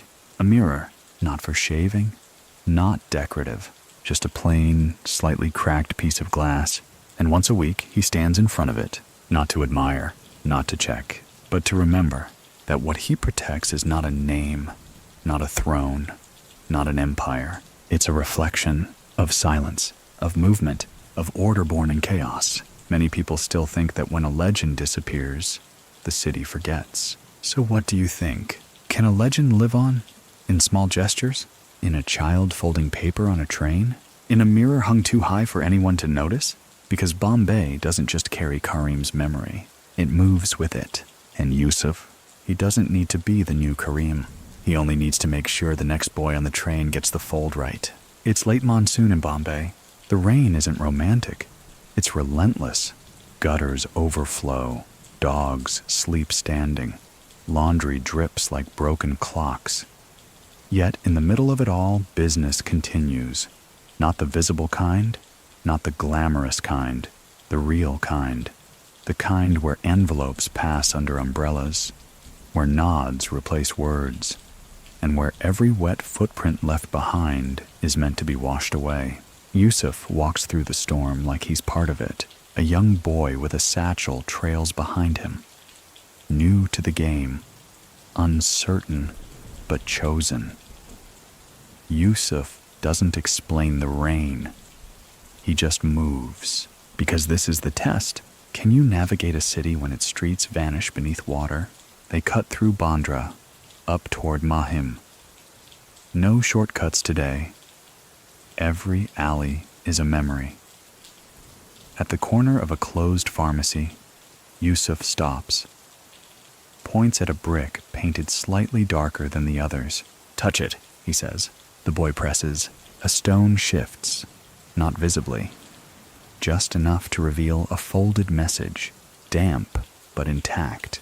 This is how Yusuf trains now, not with lectures, but with traces, because what Karim built wasn't a criminal empire. It was a language.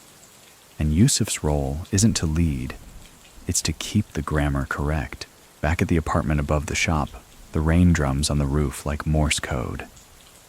Yusuf lights a candle, not because the power's out, but because some rituals must remain analog. On the floor, 3 maps. Karim's original, Yusuf's updated version, and now a third, drawn by the boy. It's messy, too literal, but eager, and Yusuf sees something in it. A shift. The boy isn't thinking like a courier. He's thinking like a cartographer. Yusuf marks a corner in pencil, then out loud. "This building here, it doesn't exist anymore." The boy nods. "I know, but people still turn left at it." Yusuf smiles. That's the point. The map doesn't need to match geography. It needs to match memory. In the underworld, something subtle is happening. The next generation isn't building their own paths. They're preserving the phantoms of the old ones. A knock on the door. It's Khan, older now. Slower, but sharper in the quiet ways. "Someone's asking questions again," he says, shaking off rainwater. This time from Dubai. Yusuf listens. Apparently, a trade consortium wants to reopen an old ivory route, one that went cold when Karim disappeared. They want Yusuf's blessing. His route, his boys, his signal system. Yusuf says nothing for a long time. Then, "Tell them no." Khan tilts his head. "You don't want the money. I don't want the weight." Because that route wasn't just about contraband. It carried a betrayal. One that never made the papers. One that ended in silence under the pier, with nothing but the echo of footsteps and the sound of waves swallowing a name. Karim had closed that route for a reason, and Yusuf remembers. You see, many people still think the underworld is about what you're willing to do. So what do you think? Could it also be about what you refuse to do? The rain eases. Yusuf opens the window.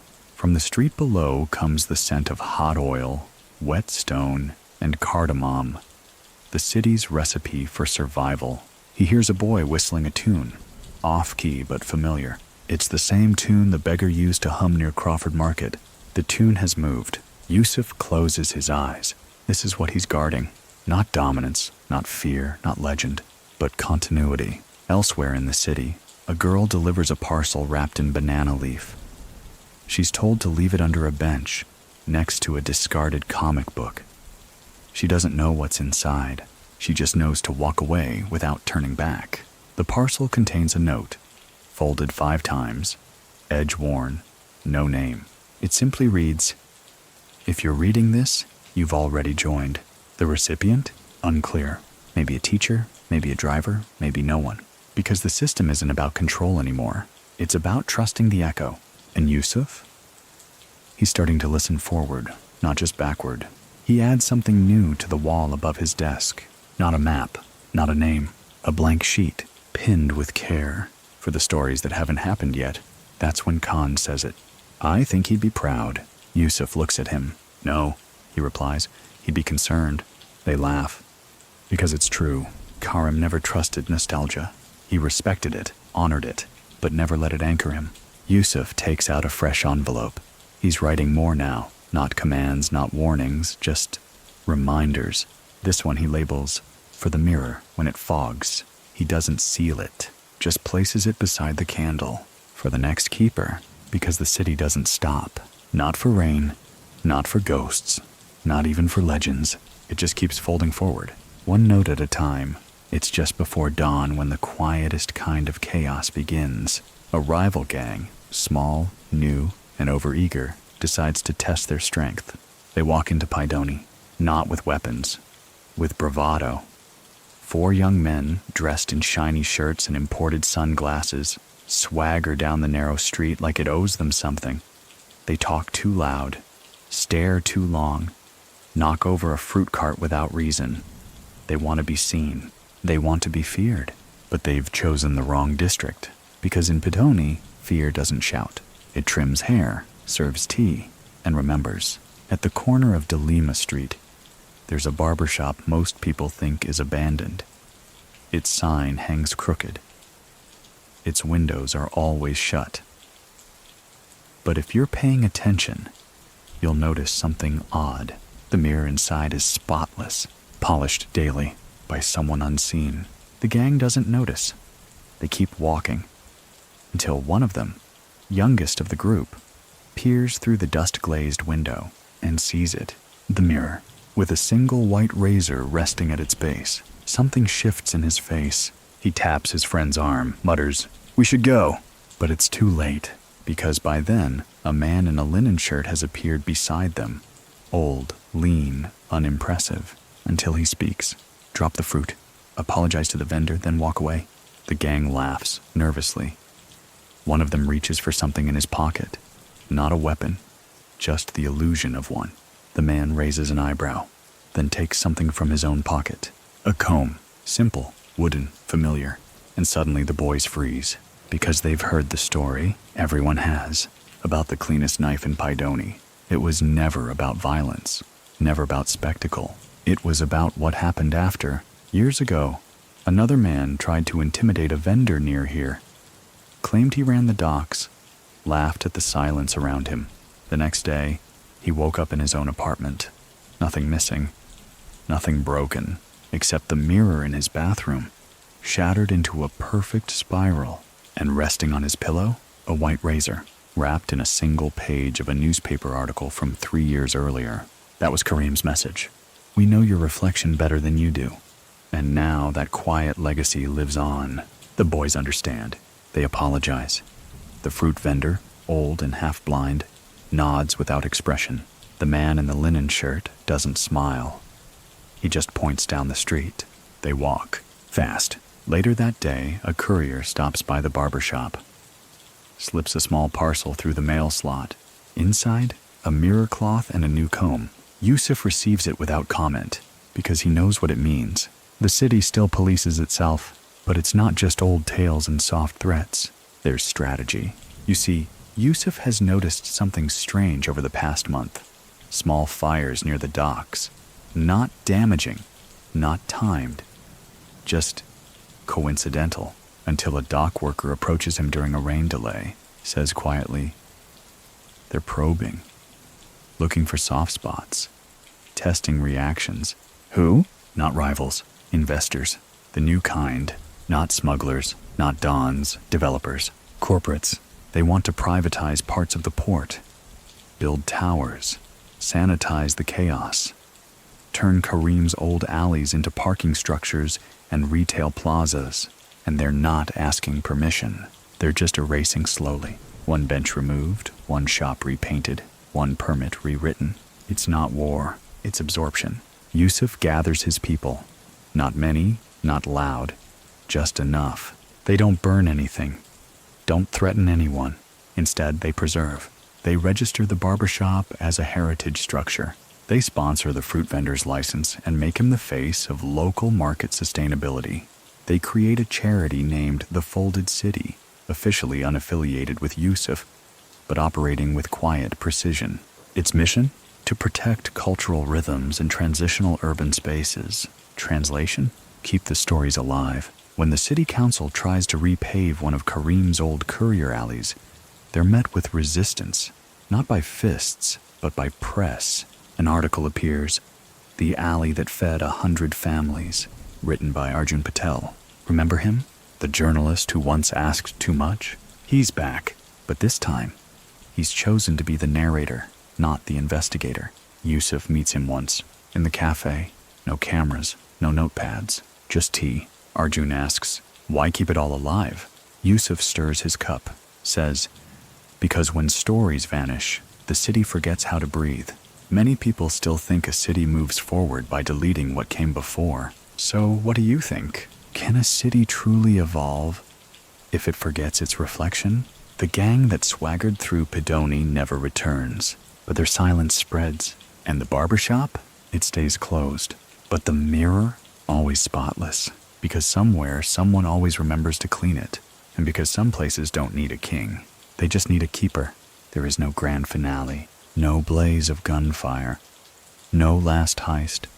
No bullet-riddled goodbye in a dark alleyway. In fact, the final act of Karim Lala's empire isn't even about Karim Lala at all. It's about what he left behind the mirror. For weeks, Yusuf has avoided opening that hidden compartment. The one everyone knows about, but pretends not to. Covered by a dusty cloth, the panel is nearly invisible now. Forgotten, almost, but not today. He arrives early. The streets are still empty. The chaiwala hasn't set up yet. The air smells like rust and cardamom. A dog sleeps under the stairwell, snoring like an old uncle. Yusuf stands alone in the shop. It's the first time he's been inside in nearly a year. The chair still rocks slightly if you don't brace it. The clock still ticks 7 minutes slow. The faintest trace of sandalwood clings to the walls. Karim's old aftershave. Time has softened everything here, and yet the silence holds intention. Yusuf kneels, slides the panel aside, and there it is, the secret room behind the shop. Not a vault, not a treasure hoard, just a small, square space lined with wooden shelves. Each shelf holds a bundle, wrapped in cloth, labeled in fading ink. He doesn't recognize all the names, but the dates go back decades. Every bundle tells a story, not in words, but in objects. A tarnished pocket watch, a knife with no edge, a child's drawing of a boat, a single cufflink. Each item is tagged with a note. Karim's handwriting, small, neat, formal. He died alone, but honest. She never took the money. They waited, and the boat never came. This one lied once. It's not a trophy room. It's a ledger of decisions, a memorial to the choices that built the city's invisible spine. Yusuf sits there for a long time, reading, remembering, learning. There's a box labeled simply, "If you must." Inside is a razor, untouched, wrapped in cloth, and beneath it, one folded paper. The final note, Karim's words, "If you're here, it means the rhythm held. It means the mirror wasn't broken. It means Bombay didn't forget itself. If you must take up the name, do it with silence. But know this, it's not the name that matters. It's the breath between footsteps, the space between knocks, the fold in the page. Be patient, be precise, and above all, keep it boring." Yusuf smiles. Of course, that would be the final joke. Keep it boring. Karim's greatest triumph was never being the headline, just the current under the surface. And now, the current flows elsewhere. Yusuf leaves the room untouched, slides the panel closed, wipes the dust from the frame with his sleeve, and walks back into the soft gray light of the early morning. Outside, the world begins to stir. A tram bell rings in the distance. A boy shouts for milk. Rain threatens the clouds. Yusuf walks to the corner and buys a newspaper. Front page, election scandal, fuel prices, cricket stats. Nothing about envelopes. Nothing about mirrors. Perfect. Later that evening, he lights a lamp in the flat above the shop, unrolls a new map. This one's blank, not because there's nothing left to chart, but because it's someone else's turn. In the drawer beside him rests the final razor, still wrapped, still waiting. And out there, somewhere in a crowd, on a train, in a quiet cafe, a kid folds a piece of paper just a little too carefully, and the rhythm continues, because some legacies don't end. They just fold inward until you can't tell if it's history or heartbeat, until the city itself starts to whisper, "Hey, did you hear? The barber? He never left. He just went behind the mirror." So if you're still awake, maybe, just maybe, you've heard the city breathe tonight. You've walked beside shadows that chose silence over spectacle, honor over headlines. And now, as Bombay falls quiet and the stories fold back into alleyways and whispers, let your thoughts slow down, let your breathing soften, let the lights dim behind your eyelids, because for now there's nothing left to chase, only echoes, only stillness, only sleep. Good night, and I'll see you in the next story.